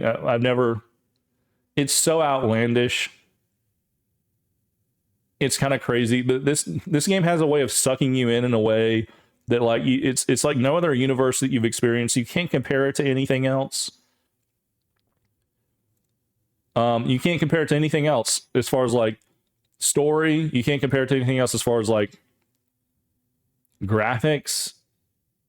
I think it kind of stands on its own. You can't compare it to anything else based on aesthetic, really. And you can't compare it to anything else based on soundtrack. You can't compare it to anything else based on gameplay. So, I mean, like, what else is there to say? I mean, it's its own thing. And how rare is that? How rare is that in video games? Every game that we've talked about so far, I could say, you know, it takes a page out of this book or takes a page out of that book. This game, Death Stranding, like, it's his own thing, man. And you're either into it or not, you know? And that's art. I mean, that is art, truly. And I would say for Expedition 33, you could say that's art, and it is, in a sense of, like, it is artful. Like, they made a video game, like an old school turn-based video game, and put art on it. This is art from the ground up. This is art for, like, as far as like a video game experience goes. Now, I will say, like, the shooting, the fighting, the boss fight kind of stuff, there's some stuff in here that's very, like, rudimentary, not difficult. But, like, there's some there's like some boss fights in here. It's like a mini game, dude. Like, you have to think of it as like those boss fights kind of get in the way of the rest of the game because it's so rudimentary combat. It's like this game's kind of above combat, if that makes sense. It's like a, you know, it's like a delivery sim. It's like, you know, like you're connecting people, you're delivering things in trucks, you're going through terrain. There's a pretty good loop there. You're literally building roads. It's not really a crafting game, but it's a world game, a world building game. There's a lot of heavy-handed emotion between like father-daughter kind of stuff, as far as like you have this child that you're responsible for. Things happen, and how do you deal with that? And it's weird in a way. Like, I think Death Stranding, I'll say this about it. You have to suspend the scale of it, where it's like, okay, he's walking in these hills. It's like, where is he? He's in Mexico. Like, in video games, you'll say like, okay, I'm in Mexico, and like, okay, this looks like Mexico as like a slice, and like you go across the whole country of Mexico. The whole country of Mexico in this game is not very big. There's not cities. It's not like GTA scale. Right, you go through America. America looks like this weird version of America. Or you go through Australia. Sorry, it's like, it doesn't look like Australia. It's just like a map, but you're going through Australia. You have to kind of suspend, like, you're not really in these locations. It's just kind of like a metaphor almost. That's kind of like a knock against it. If you're a gamer and you're kind of like basic or whatever, I'm not saying you're basic. If you're on here, like I expect to see like Australia. I want to see the Opera House. I want to see Sydney. I want to see dolphins. It's not that. It's like a representation of it. Soundtrack's pretty solid. Soundtrack in the first one was better. To be fair, the guy from Low Roar who did the first soundtrack died, and I think he would have done the soundtrack here. So they brought in like Woodkid, and they played some Low Roar stuff towards the end. I think is like, you know, honoring the guy who died. So you hate to see that because that first soundtrack goes. I mean, dude, whenever I ride my motorcycle in real life, Low Roar is on the playlist. So I'll be on my motorcycle in real life riding, and I'll have a headphone in one ear.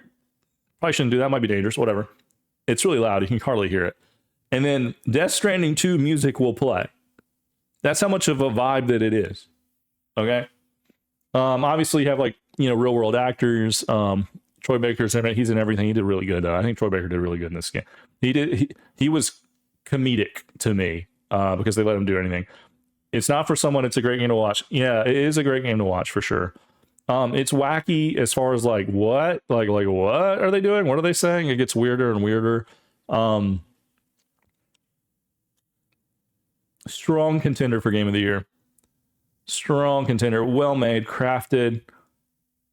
There's care in every scene. There's care in every moment. And you know, like it's a AAA game. Like Expedition 33 is not AAA, and you can tell. And it's not bad that it's not, because it's a full game. It's a good game, but you can tell this is a AAA game. You can tell that like the bloat's not there. Like Kojima keeps it pretty tight. But like this is like kind of like what AAA games like used to be like. Yeah, man. I don't know what else to say about it. I mean, I could talk about Death Stranding 2 a lot. We could do a deep dive into story and gameplay and all that kind of stuff, but I would say that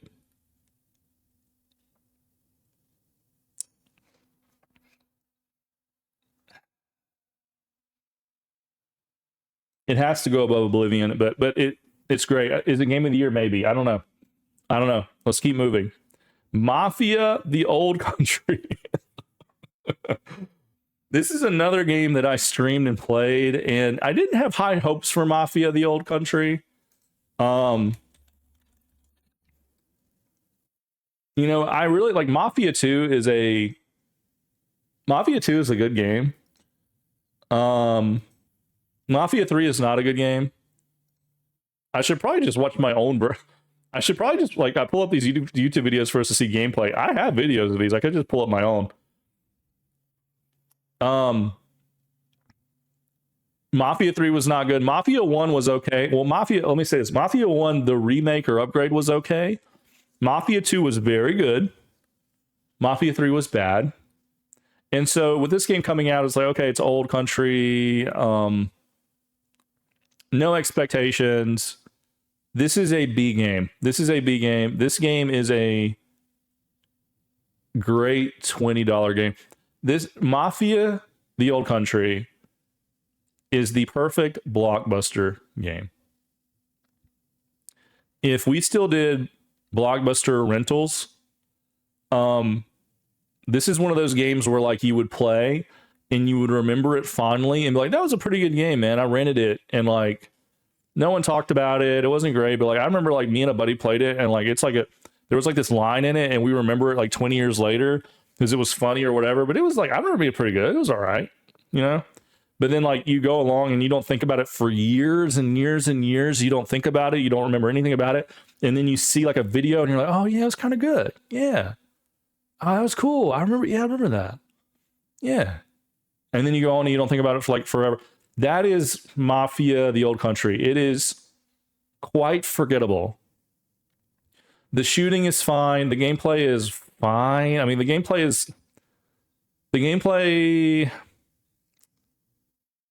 it's trying to tell a story. So there's a story. This game is very story driven. And everything that happens in the story, you kind of see it from a mile away. There's nothing surprising. It's kind of like when I played this game and streamed it. I mean, the whole time I'm streaming, like, don't do this, don't do this. You know, there's nothing. There's really no curveballs to it. Everything happens exactly how you would expect. Even the ending, I felt like was pretty. What did I expect? I mean, this is about as vanilla as it gets. I mean, it's not a bad game. I'm not gonna say it's a bad game. It is just a mediocre game. Graphics are mediocre. Driving is not great. Racing the horses was not fun. Some of the gameplay gets in the way of the story, but the gameplay is not horrible. So it's just meh. It's mediocre. It's mediocre. You should still go watch me play it if you haven't. I make it fun. No, it's mediocre. It's gonna go in meh. It is the perfect meh game. Again, you rent this in Blockbuster back in the day. You spend like $3 or $4. It's a great, dude. It's a great $3 or $4. You knock it out in the weekend. Great $3 or $4. In 2025, you know, $40, $50, whatever I paid for it. That's a kick in the nuts. Not great. But if you could rent it for like $3, $4, solid game. But it's meh. It's meh. All right, Ninja Gaiden did not play. I mean, there's really nothing I'm going to say about Ninja Gaiden. I don't love those games. I've never loved those games, even from Nintendo days. I don't even know what this is. Shinobi. Again, I'm not going to put that in here. Another Ninja Gaiden. I don't know why these are in here. I don't know what that is. Outer Worlds 2 we'll talk about a little bit. So, would I play... Let me just, like, off the rip here. Would I play Outer Worlds 2? I think I would play Outer Worlds 2. I think I would play Outer Worlds 2.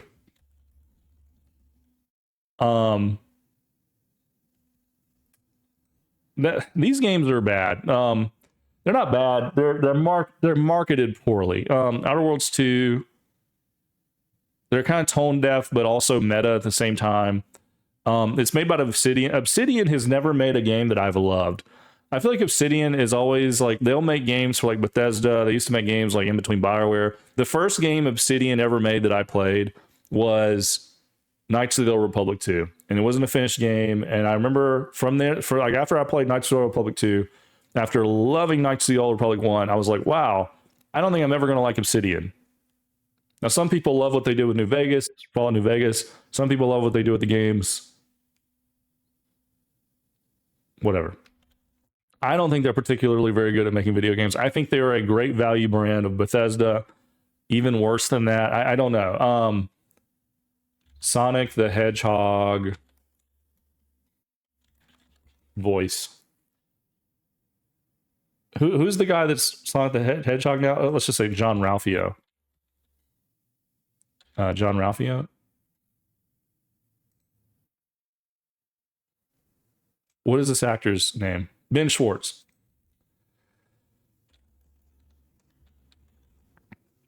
This is I am going to play volume for this because I think this is a commercial. This to me is why I probably won't play Outer Worlds 2. It's just a little silly.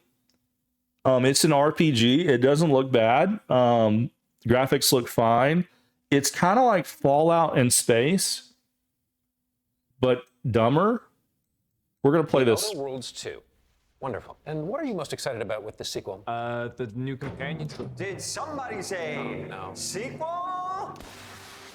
It's okay, everyone. Ladies and gentlemen, I am talking about the sequel of all sequels, The Outer Worlds 2!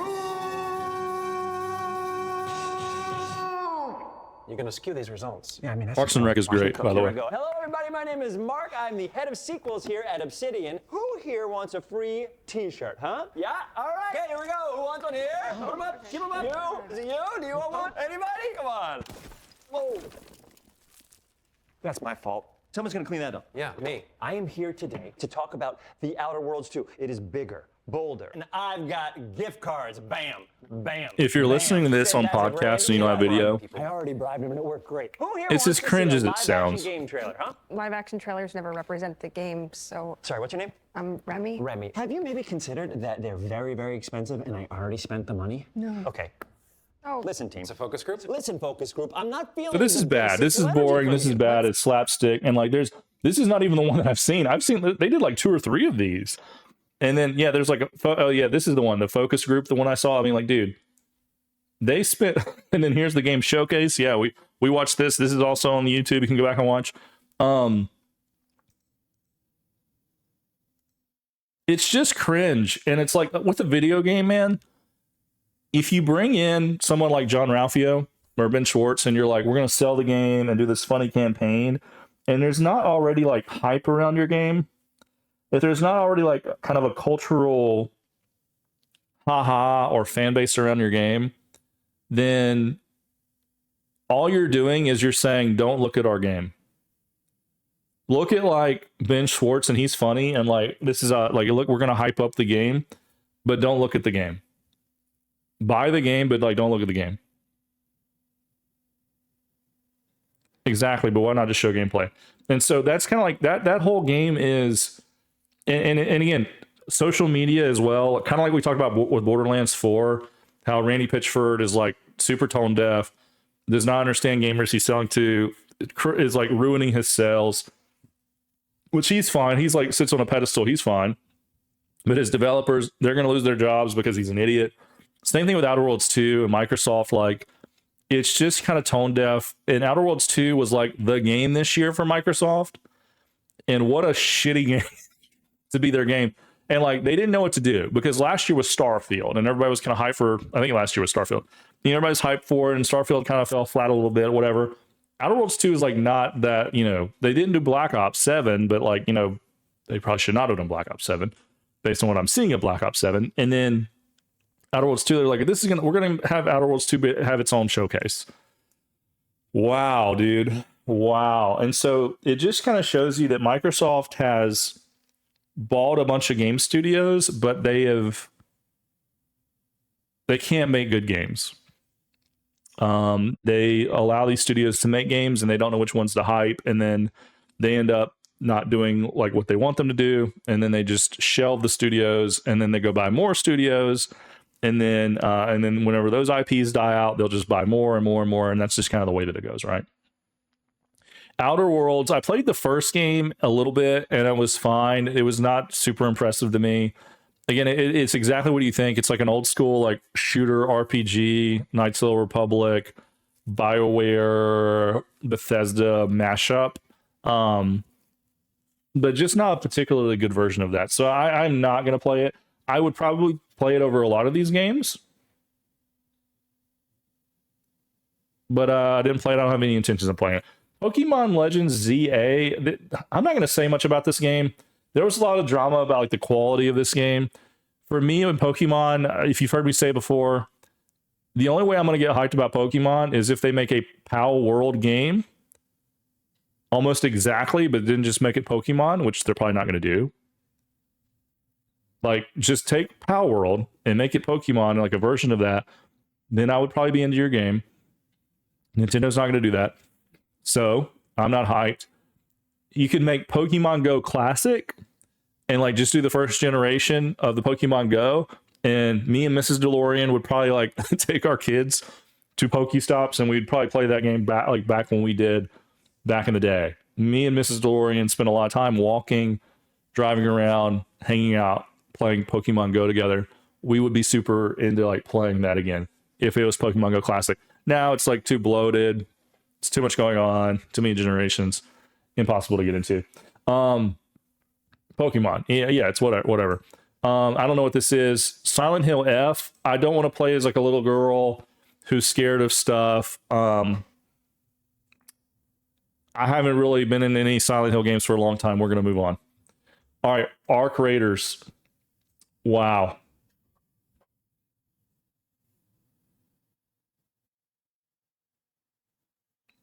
What do I want to say about Arc Raiders?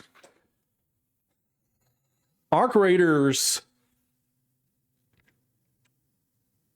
is a really good game. Arc Raiders, like when Arc Raiders came out, when trailers came out for Arc Raiders, I was super interested like years ago. I was like, wow, that looks really cool. Like, you know, the big robots, you know, extraction or whatever, just you're playing with other people, big robot killing, looks cool, looks fresh, yeah, whatever. And then over the years, Arc Raiders has not really known what it wants to be. The studio has not known what to do, and now it's become like an extraction shooter, looter shooter, more looter than shooter in my mind.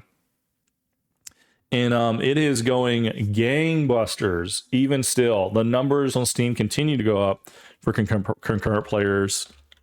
Again, I think it's an Unreal Engine 5 game.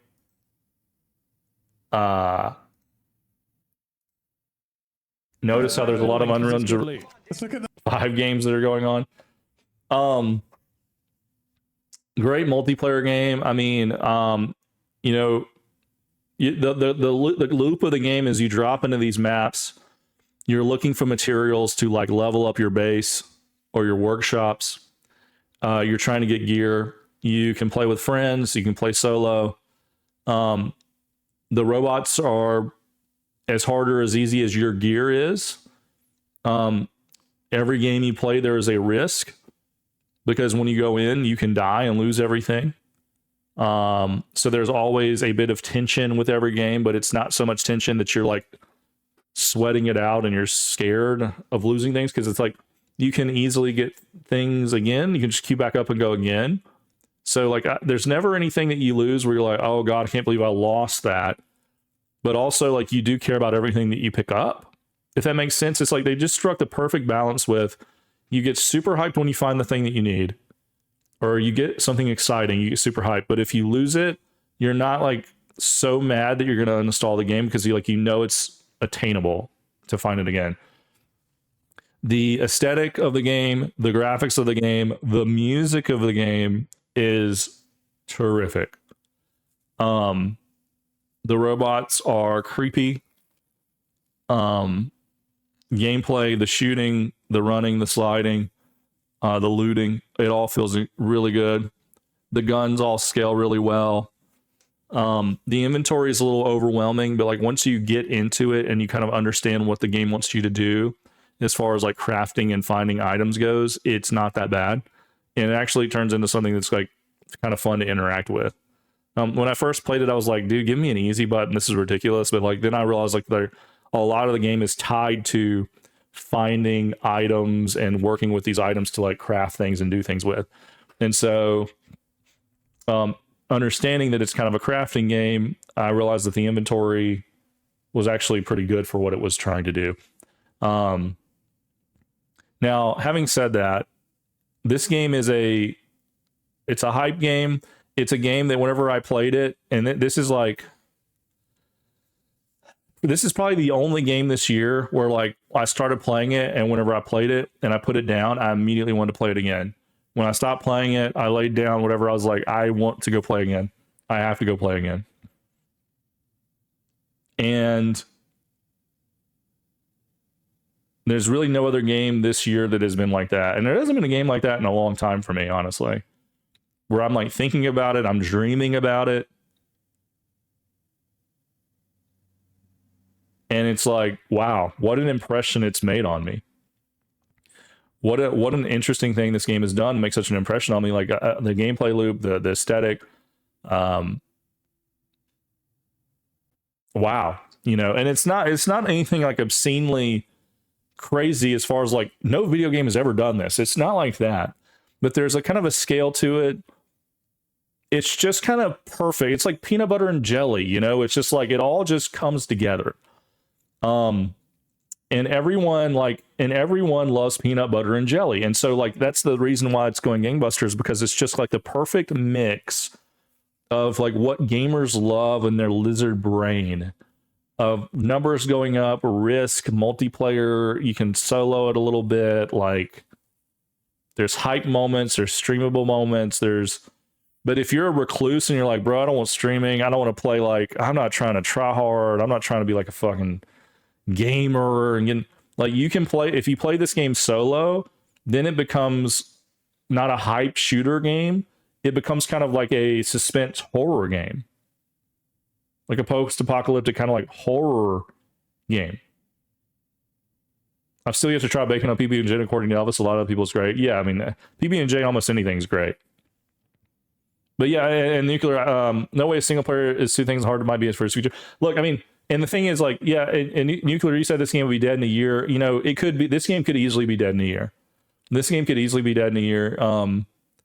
This game is so. I played this game very hard, and then I got to the point where, you know, I played it for like a week and a half, 2 weeks, really hard, and I got to the point where I leveled up all of my benches. And then there's like an expedition you can do where it's like you put in all of these items, like you farm out all of these items from your matches, bring them back to your base, and you donate the items so that you can send your character away on an expedition. And it's going to like wipe your progress, but it's going to give you extra stash or extra skill points or something. And it's a live service game, so that doesn't happen right now. That happens in like December or something, and I've already done it. So whenever that happens, I will send my character, I will start a new character and see what it gives me. There's like community events where you can like get more cosmetics. You can pay for cosmetics, but there's no season pass that you have to get or anything. It's like, it's kind of like Helldivers where like you get points for playing and then you can unlock things on a tree, but I don't think it necessarily goes away. It's kind of like just a cool thing to just passively unlock things, right? It's like a good thing, but again, you don't have to spend money to get that. So it's very good. It's a very good, fun thing. There's no awkward barrier or microtransaction you have to make.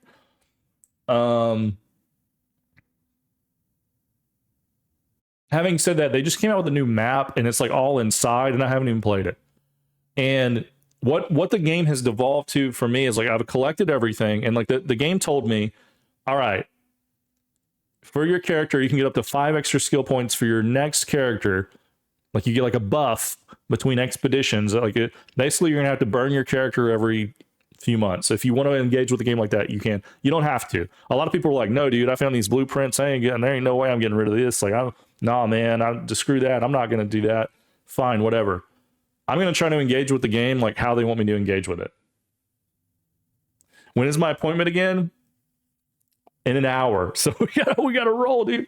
We gotta roll. I still have to take a shower. We gotta roll. I'm at a point in the game where like there's like this map right here. There's 2 locations that always drop like pretty good stuff. And so I just go in and farm these spots and I'll just like kill people if they're already there. I will like if the game has already started, I'll start over. I always go with a free loadout. Like the game has become kind of like a grind for me now rather than like an exploration thing. And it's starting to lose its allure a little bit. Because I'm kind of grinding it now to get like all pink weapons and stuff and like getting pink things like fill up my stash with like really high quality stuff so that I get more skill points for the next round. And so maybe I'm playing it wrong, but like the game is kind of like guiding me there now. And now I can see where people are going to fall off. And so I agree. This game could totally bounce really hard. Like this game could bounce really hard. Having said that, this game is very good. And I could, like, maybe it's me that's doing it wrong. I don't know. But this game deserves rewards. It really does. And it's not game of the year, but it deserves awards. I think this game is great. I'm going to put it above Expedition 33 for my own tier list. I'm not going to put it above Oblivion, though. Is it far? It's not close. We got to go. Look, we got to go, okay? Look, to be fair, we're almost done. We're almost done. We're really not almost done. Okay, we're almost done. Players burn out faster since we play things harder, honestly. Well, that's true. Let's talk about Battlefield 6 real fast. Battlefield 6. I've been on the fence about Battlefield 6 since day one. And I'm just going to be very clear. I think Battlefield 6 is a good game. But I think Battlefield 6 is a downgrade from Battlefield 1, Battlefield 4, and Battlefield 3. And I've said it on Twitter, and I'll say it everywhere, and I'll continue to say it. If they don't put in bigger maps, if they don't put in the old maps, the game will die. The Battle Royale is very good. I enjoy the Battle Royale, but there's too many other games out. Arc Raiders is crushing Battlefield 6 right now. Battlefield 6 would still be doing really well if Arc Raiders didn't exist, and that speaks volumes to Arc Raiders. Arc Raiders has completely sidelined Battlefield 6, and Battlefield 6 is now in a situation where Battlefield 6, if Battlefield 6 does not rapidly push and put in the old maps, because the gameplay is solid. It's like Halo Infinite. It's exactly like Halo Infinite.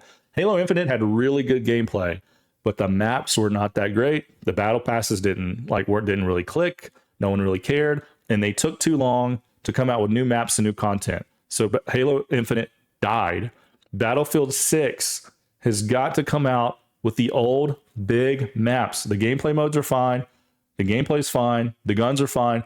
Put more guns in there. Do some XP boost weekends. Because it takes way too long to unlock the guns. It's way too much of a grind to get players in, like Call of Duty people. You got to make that easier. I'm just telling you, like, people may hate that. If you're a Battlefield Andy, you're going to be like, no, don't fucking do that. I'm just telling you how it works. Battlefield 6 is a good game. Battlefield 6 needs to be a much better game because there's too much competition.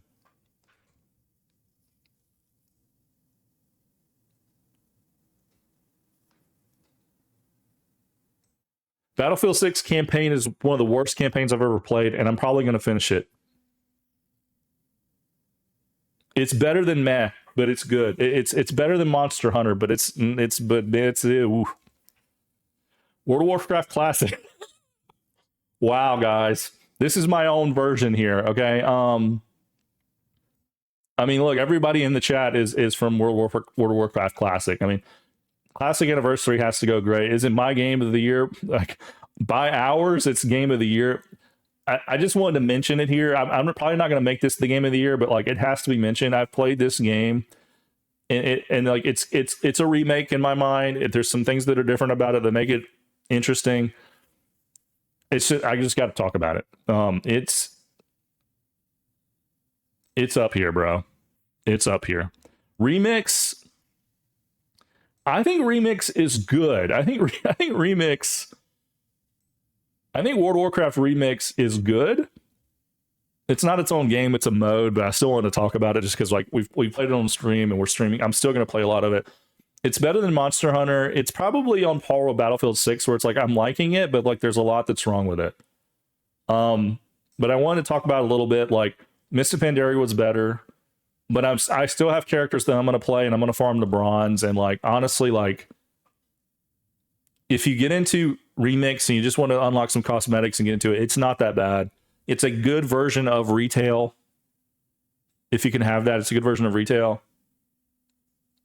Like, don't do the Suramar campaigns. Don't do that shit. I regret doing the Suramar campaign, and then I finished it and I didn't even finish it. Don't do enough of the achievements to get the cosmetic, but don't do the campaign. That's my only advice. We'd be in shambles if a 2004 game is still a game of the year in 2025. Hey, look, man, this is World of Warcraft Classic Anniversary is still kind of the game of the year, bro. All right, I want to talk about Civilization 7. I love the Civ games. This game came out, and I feel like it got crushed by like politics and stuff. Now, I don't know if this game is actually good. I just wanted to mention it because usually I'm all about these games, but this one got a lot of drama because the main American leader was I want to say Rosa Parks, but that is not right. It is the slave lady.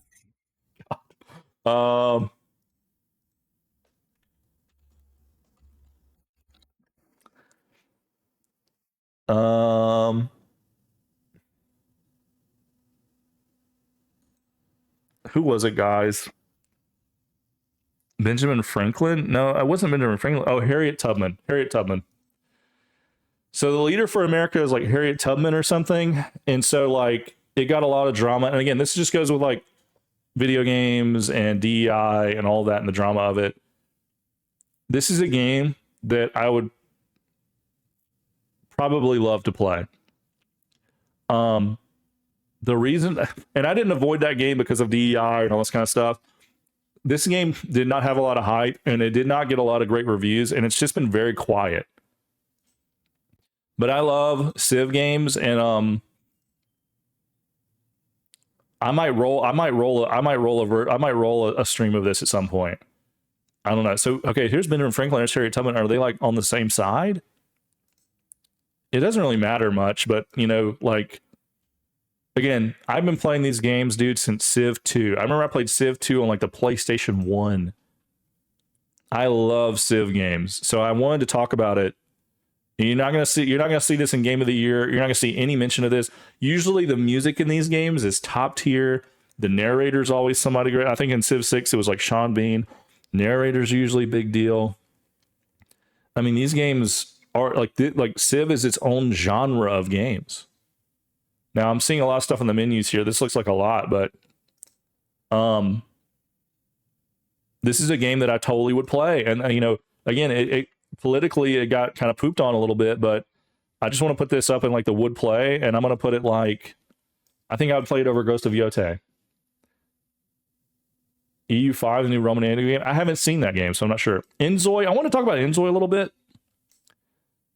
Inzoi is the Korean Sims game. And I'm a fan of the Sims. I don't play a lot of the Sims or anything. But when I saw this, I was like just immediately impressed by it, but I never played it.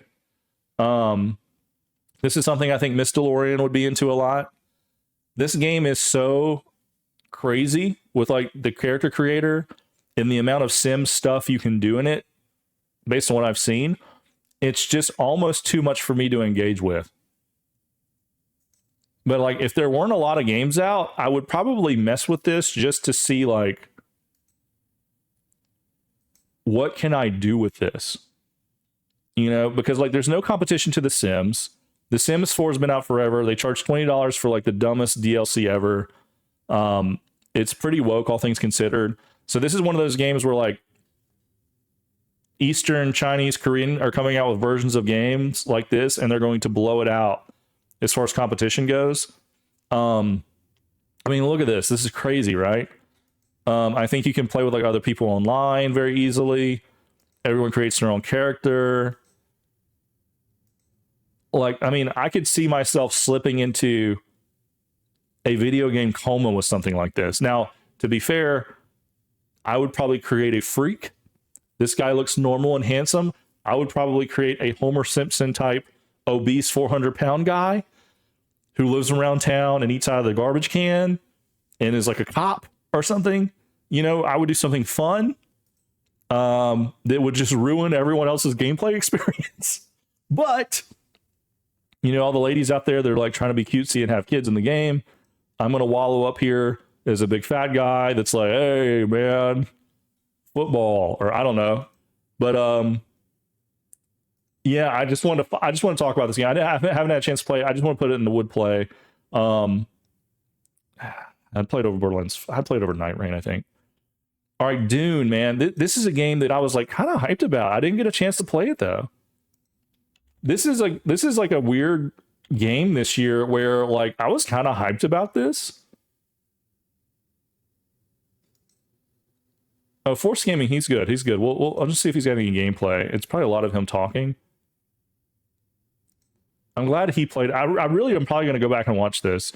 Now, I'm not the hugest Dune fan, okay? I just want to say that.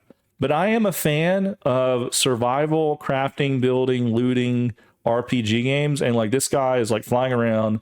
He's got helicopters. Like, look, he's crafting stuff. He's got a base.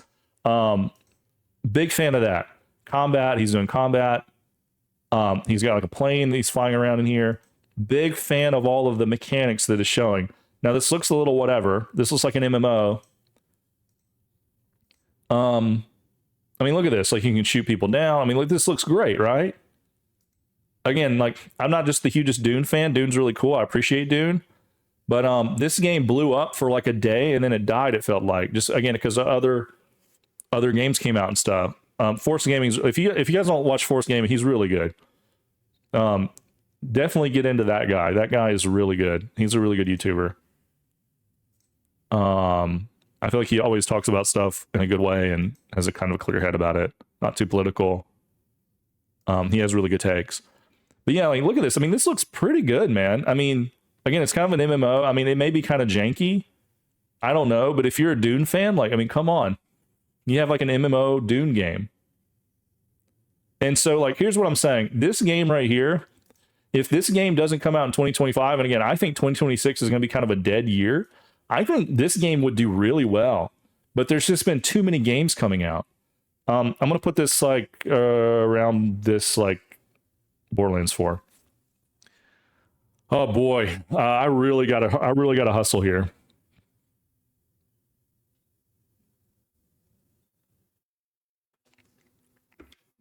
Rematch. Bro, this game, bro. Well, I know I want to finish. Dude, rematch, like, and my appointment's not that serious. It'll be fine. It'll be fine. Dude, rematch could easily be my game of the year. I've played a lot of FIFA. I've played a lot of rematch. I streamed it a little bit. We streamed some FIFA or whatever, but I streamed rematch a couple times. I don't think anyone's particularly interested in this game to watch me play rematch. I don't really care. This game is great. Like, man, this is a great game. Aesthetically, it's a little weird. But man, I could just queue up and play rematch. I have tons. Well, I don't know tons, but I have a lot of rematch gameplay. And, you know, it's a sports ball game, whatever. Came out this year. 3v3, 4v4, 5v5, like however you want to play it. It's just soccer. You bounce it off the wall. There's no offsides. It's a little like, you know, street soccer, we'll say. But boy, what a, like, scoring a goal, making big plays, so satisfying. You can be really good at the game. You can get into games where people were bad and leave games or whatever. Like, you know, you don't have to play ranked and all this kind of stuff. But what a, just the core game itself, what a fantastically fun game. What a fantastically fun and satisfying game to play. The matches are short. They can be very intense. There's a lot of games that, like, it comes down to the wire and people win by one goal. It can be super frustrating. You don't have to engage with like a lot of the crazy skill moves or anything to be good at the game. You can just do like fundamental things and actually do pretty well. It's not really cheesable. Like, some people can do some pretty good moves and like, you know, be a little bit more professional or like better than other players, like with some of their skill moves. But like, it doesn't really, to me, it doesn't really make or break the game. If you just fundamentally like play smart, you can like rank up pretty well. Wow. I mean, I would recommend this game to anyone. It's on Game Pass. I mean, it goes in great for me for sure. FUT, I've talked about this a little bit. I'm going to put FUT in good. I played FUT this year. I'm going to probably play it some more before end of year. Again, World Cup came out. I haven't messed around with it. And I got kind of lizard brain like when we had the kid. And I just need like, if I like, and I just had her, she's sleeping, or I can't really move or do a lot. It's just a great game just to boot up. Let me do some squad battles, unlock some packs, collect some cards, make some teams, mess with some formations. This is just like, if you don't like soccer, don't play this. If you're not a soccer fan or football fan, do not play this. It's kind of a casino. It's a gambling game. If you pay money, I didn't pay any money on it, but the time that I spent with FIFA Ultimate Team, I really did enjoy. And so it goes in the good column, above Monster Hunter, probably under here. But I played this game. I've played this game a lot. And honestly, Arc Raiders, again, took, like, the only reason I stopped playing it, the only reason I'm not lizard braining it right now is because Arc Raiders pulled me out of it. It's like how addictive it is, and like how easy it is to get in and progress and really infinitely progress, infinitely do this and that. Infinite. It's like infinite. And so Arc Raiders was able to pull me out and be like, okay, we'll wake up. So, you know, Mind's Eye, I just want to talk about this just because, like, wow, can you believe this game came out this year? Didn't play, not going to play. This game was broken, all the drama around it. Again, we're short of time. I'm not going to go into it, but this was like, if we were doing a worst game of the year, this would probably be it. I was thinking about picking it up, but it was so bad. I just like I didn't even do it for science. I just didn't even do it. Grounded 2, I wanted to mention. I would play Grounded 2. I played Grounded 1 with some friends and really enjoyed it. Grounded 2 kind of silently, not secretly, but silently came out this year. It looks like it's more of the same, but like these are actually pretty good games. I don't know, like after I played the first one, I don't know if I'd play the second one, but I definitely wanted to put it in like the would play column. And again, I want to have this column just be like, these are games that I haven't played. I don't think any of these games will be my game of the year though. Like none of these games will be I can just tell you by looking at them, none of them will be my game of the year.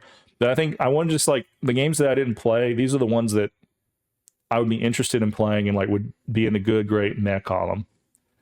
Skate is another one that I didn't play, but I would like be interested to play. I would probably play it over Mario Kart World. Yeah, I would. Just to see what is a skating game in 2025. I've read it's not good. I've heard that it's not good, but I've heard also that like there's some things about it that are kind of great. I think that the attitude is lost on it. Skating was kind of like a punk rock thing. This is just kind of like not that. But in 2025, like is skating around in a video game enough for gamers? Like when you have games that do so much, is skating around like enough? I don't know. Black Ops 7. This is a game that I have not had time to play, but I had every intention of playing the campaign and doing it. And honestly, the only reason I have not played this is because they increased the price of the Game Pass to $30. I had not had Game Pass. I think I have Game Pass right now. I think I have like the $10 version or something. If I still had Ultimate and this was in it, I probably would have tried it and played it by now. There's too many games. Arc Raider, Battlefield. It doesn't look good. Campaign looks ridiculous. It's looked ridiculous since the previews. The multiplayer is fine based on the beta that I played and did a video on. There's just too many other games. Like, I'm sorry, Call of Duty is like not horrible. Like it is what it is. There's just too many other games. So I would put this up and I would play this, but like there's just too many other games. And I think it would probably be good. I think the campaign would be bad, but I don't know I think it would be better than meh. It wouldn't be game of the year though, but definitely would play. Assassin's Creed Shadows. Again, I want to talk about this really quick. The political craziness with this game. When you have the African Japanese main character, with rap music going around, blowing up a bunch of Japanese dudes, and the Japan just fucking crashing out because of it. Rightly so. I mean, I get it. The thing is, we have Ghost of Tsushima and Ghost of Yotei. If they would have made, like, you take the characters out of it, characters don't really matter that much to me. If they would have made the Japanese version of Assassin's Creed years ago, before Ghost of Tsushima and Ghost of Yotei, it would have went gangbusters. But I think they're putting in like a black protagonist instead of a Japanese protagonist. I think it just came off as too woke, and I think there's too much competition for it, and people weren't going to do it. Ubisoft is just in a bad place. They're charging too much money, and these games have gotten so huge. Like the people that have played this that I've listened to and followed on, they're like, it's so massive, I just can't play it. I can't get into it. Like, there's so much to clear on the map. There's too much to do. You play hours before you even play as like some of the character, like the black dude character or whatever. Like you play hours and hours before you get there. And like these games are just like, I mean, look, it's kind of like Call of Duty. If you've played one, you've played all of them. And so for me, I went hard on Valhalla. And so like I'm good for a while on the big RPG, huge map, huge unlock. I'm just good. And then, again, I talked about, I played Ghost of Tsushima, bounced off. Ghost of Yotei came out. It looks better. Ghost of Yotei looks better. Looks prettier. I mean, look at this. This looks dark and drab and boring, and graphics don't look particularly good. Ghost of Yotei looks like it's artful. Gameplay looks about the same, but probably maybe tighter. I'm sure the story here is not going to be good. The Assassin's Creed stories always devolve into some stupid bullshit. It's not going to be good. So you know that. So you're only there for the gameplay and then the numbers going up and the RPG elements and the combat loop. If you have another game that's doing that better, why would you even play this? So it's just an interesting thing that like Ubisoft continues to do the worst possible thing over and over. And then recently, you know, there's been like tweets like maybe they've been purchased like secretly. So yeah, I mean, I'm gonna put this in didn't play, and I think I would play it. These are games I would play as well, but like I don't know if I would, honestly. Like this would go above Outer Worlds, I think, but like I don't know, man. Avowed, I think this came out this year as well. This is another Obsidian game. Just look at it. I mean, just the colors alone. I just wanted to talk about it because they put out two games this year.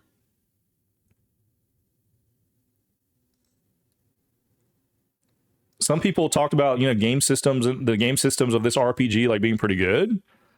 But again, dude, like look, okay, like all this pink purple stuff, like you have a flower head. Again, dude, look at that. Look at this. What is that? What is that, dude? You have Oblivion remake or this, and this came out like right before Oblivion remake or something. Like it's so purple and pink. It's just gross. It's just gross to me. It's just gross. This is definitely would never play. I would never play it. All right, we're almost done here. We're almost done. I want to talk about I saw this game and a lot of people are probably not going to know anything about this game. This is a VR game. And if you've never played Demio with friends in VR, I encourage you to try to find some friends and play Demio in VR. It's one of the coolest gaming experiences you'll have from a tabletop perspective. And it looks like they're putting out this year a version of the game that's like Dungeons and Dragons. And it just looks really cool. Now, I don't know if this is going to be VR or if you're just going to be able to drag around. It looks like maybe you can just drag around. I've only ever played the VR version of this. Now, if you can drag this around and just play like the tabletop version, I would play this with friends who didn't have VR. But I've played the VR version where you pick these pieces up and move them and do whatever, and you get your cards and like you can zoom in and out of the map and you go through the rounds, and it's like such an incredible game. Demio is such an incredible game in VR. You need to try it. And so I saw this coming out where it's like a Dungeons and Dragons version, which Demio is just, if you don't know, it's just Dungeons and Dragons. So this is a game that's going to come out this year. It's probably not going to make crazy waves, but I just wanted to mention it because it's a game that like I would be super interested in playing this. Now these characters don't look incredibly interesting. Bree, Ash, Bolthrax, and Tibby. Tharok looks cool. Lyria, Abar. So yeah, it looks a little woke, I'll be honest. Like just give me a dude with a sword and a shield. Like there's no masculinity there at all. So that's kind of bad. But again, wanted to mention it. I'm just gonna put it would play. I'm gonna put it like I would play this with friends. Like if it was VR, I don't know if it's gonna be VR. I'd play this with friends big time. Octopath Traveler 0. I didn't play Octopath Traveler 2. I did play Octopath Traveler 1. I really enjoyed it. I saw that this is coming out before end of year. I think this is a game where you create your own character. These games are charming as shit. And I think if you could create your own character, guys, I mean, are you building your own house? Like, dude, I think I'm going to have to play this game. This is a game that would not win Game of the Year for me, but this is a game that I am highly interested in. I am highly interested into this game, guys. I mean, this looks great. The art style looks great. You create your own character. I'm sure the story's good. You can build your own town, collect your own people. Dude, are you kidding me? Bro, building houses in WoW? Who gives a shit? Building a house in Octopath 0? Yes. I think I'm going to play this game. So yeah, this is going to be on the top of the would play, the top. All right. Having said that, I do have to go, but I've enjoyed the time talking about these games that have come out this year. There's other games that came out, but I feel like we talked about all of the important ones. And you know, coming into this, I honestly have not said and thought truly like, what is my game of the year?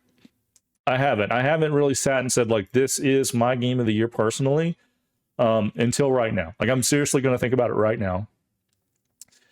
It's been really helpful to talk through all these and kind of line them up. I feel like for the games that I've played, I feel like this is all aligned properly. Until we poke one out to be the game of the year for me. And this is such a difficult decision because everything in the great column is absolutely great. And if you know anything about me, if you watch any of my content, I'm horrible at like picking people out and saying like, you're the winner. I'm horrible at judging. I always feel bad. I'm always, like, these are just video games. There's people that represent these, but like, I always want to give everyone a 5-star. I never want to be like, no, you won and everyone else lost. Like whenever there's such effort and such great craftsmanship that went into this stuff. Having said that, World of Warcraft is like, they haven't really done much with it, but you know what I'm saying. For the rest of the games, let me take World of Warcraft and put it at the end. Again, this is kind of like this could be in its own version. It's not going to be game of the year. I have played more World of Warcraft than anything else. World of Warcraft Classic. I mean, everybody that's in our stream and our chats and like most of the people in our Discord, they come from World of Warcraft. Like it's been such a community thing. I'm excited to play it. I'm excited to take the gang and the group into TBC. So if you're listening to this on a podcast or watching it on YouTube as a podcast, like we have a community. If you don't want to mess with World of Warcraft, we have a community outside of that as well, obviously in the Discord. But if you're interested in playing, we will take care of you. It's such a solid group. It's so fun to play. It's such a perfect world for people to communicate, hang out, PvP, PvE, it's just great for that. There's nothing that can beat it. And that's why we have to put it up here, just because I've personally, it's been so high.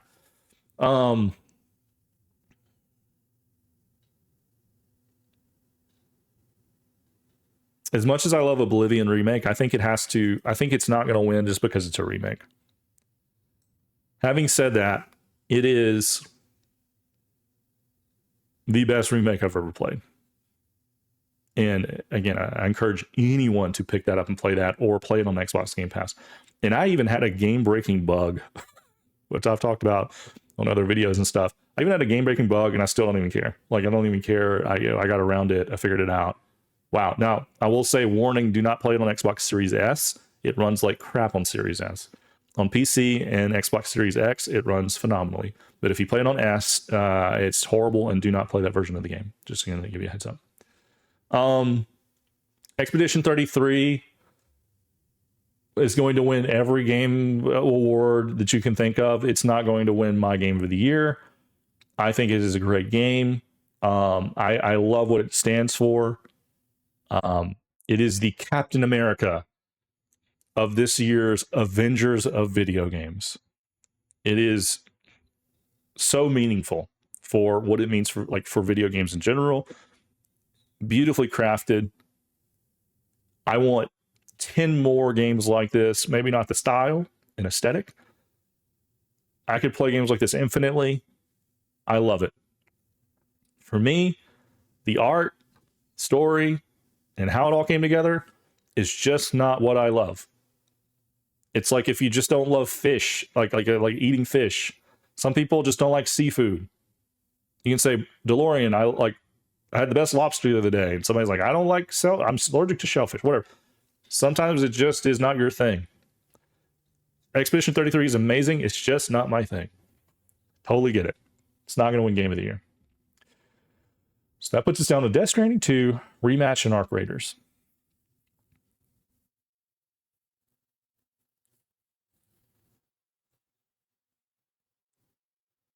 Three completely different games.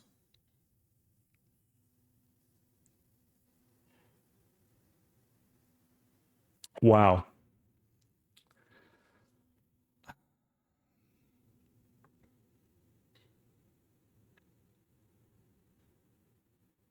Can I give them all 3 game of the year? I guess that's why you have different like multiplayer, single player, sports, competitive. But we're not going to do that. Damn. Again, I've talked about each of these throughout this process. They're all amazing in their own way. I'm trying. I mean, like Death Stranding 2 is like a complete cinematic experience.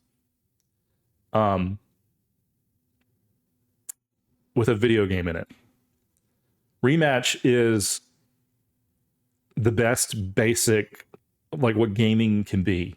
Like just a basic game. Like it's like Pong to me. It's like discovering Pong to me. It's like so good to me. It's just soccer and you just play against other people or bots, or it's just simple. Turn my brain off. I can just play. I can play Rematch. If you said Rematch is the only game you ever get to play again, I'd be like, that's fine, dude. That's fine, because it's a game. It's just a beautiful game. It's just basic ass soccer. And it's so well, such a fun version of that. Arc Raiders is unique and will be I think Arc Raiders is probably going to fall off too, but I think it's going to be remembered for a while. I think it'll probably have like ups and downs maybe. But there's I think there will be more Arc Raiders. I mean, Helldivers 2 was like the intro.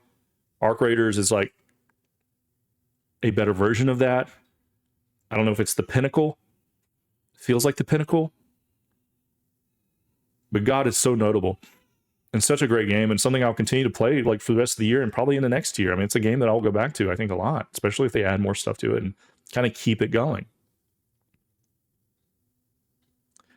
I think it has to be Death Stranding 2. I think it does. I think Death Stranding 2 is not a perfect game. I think it has flaws. I think it's not a game that I just want to infinitely be in. It's not a game where I'm like, I got to go back and 100% it. It's a pretty final game. Like once you hit credits, it's hard to go back and be like, okay, because you kind of see the future. I wish that it was like more open-ended, because I would still be playing it. But it's like I got to the point where it's like so final that I didn't want to go back and keep playing it. And I think that's okay, because the thing about Rematch and Arc Raiders is like those games live and die by how can they get you to come back. Whereas Death Stranding is, you're done. You did it. You went through the journey. You don't have to come back. Expedition 33 is like that too. And in a world where we have World of Warcraft and like games that are infinitely going on, it's kind of a breath of fresh air to have a complete thing. But I think for me, in 2025, unless Octopath Zero blows me away, and it could, unless Octopath Zero blows me out of the water, which I'm definitely going to play, I think I have to call Death Stranding 2 my game of the year. I think I really do. What a year it's been. And it's been a great year for video games. Truly it has. I wish I had more time to play more games. There's a lot of games down here that I didn't play that are great games, I'm sure. Like some of these are great, some of them are not. These are, I can just look at them and say, like, it's a great game. It's not a game for me. It's a great game. And then all the wood play. I mean, dude, again, I don't know if any of these will be my game of the year. I can just kind of know that. But look at all these games that I kind of want to play. I just haven't had time. And that's because we have so many good games. I don't think next year's going to be like that. So take it in. Enjoy it. Death Stranding 2. Game of the year. I don't think it's going to win Game of the Year at the Game Awards. I think Clair Obscura is. I think it's going to win something. It's going to win something.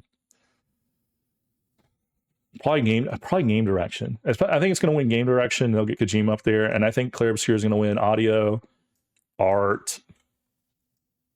It's gonna win a lot. I mean, it has to. All right, guys, I gotta go. Thanks for listening. You can always engage with me on Discord, comments on the YouTube. If you're listening on Spotify, come to the Discord. We have a feedback and questions area. You can correct me, ask me questions about any of this stuff. Give me your opinion, good or bad. You can also email at DalorrianTV@gmail.com, and I'll get to that and read it. And we'll talk about on the next week's podcast. This is going to be a special podcast that you're listening to. So, yeah. Thanks, everybody.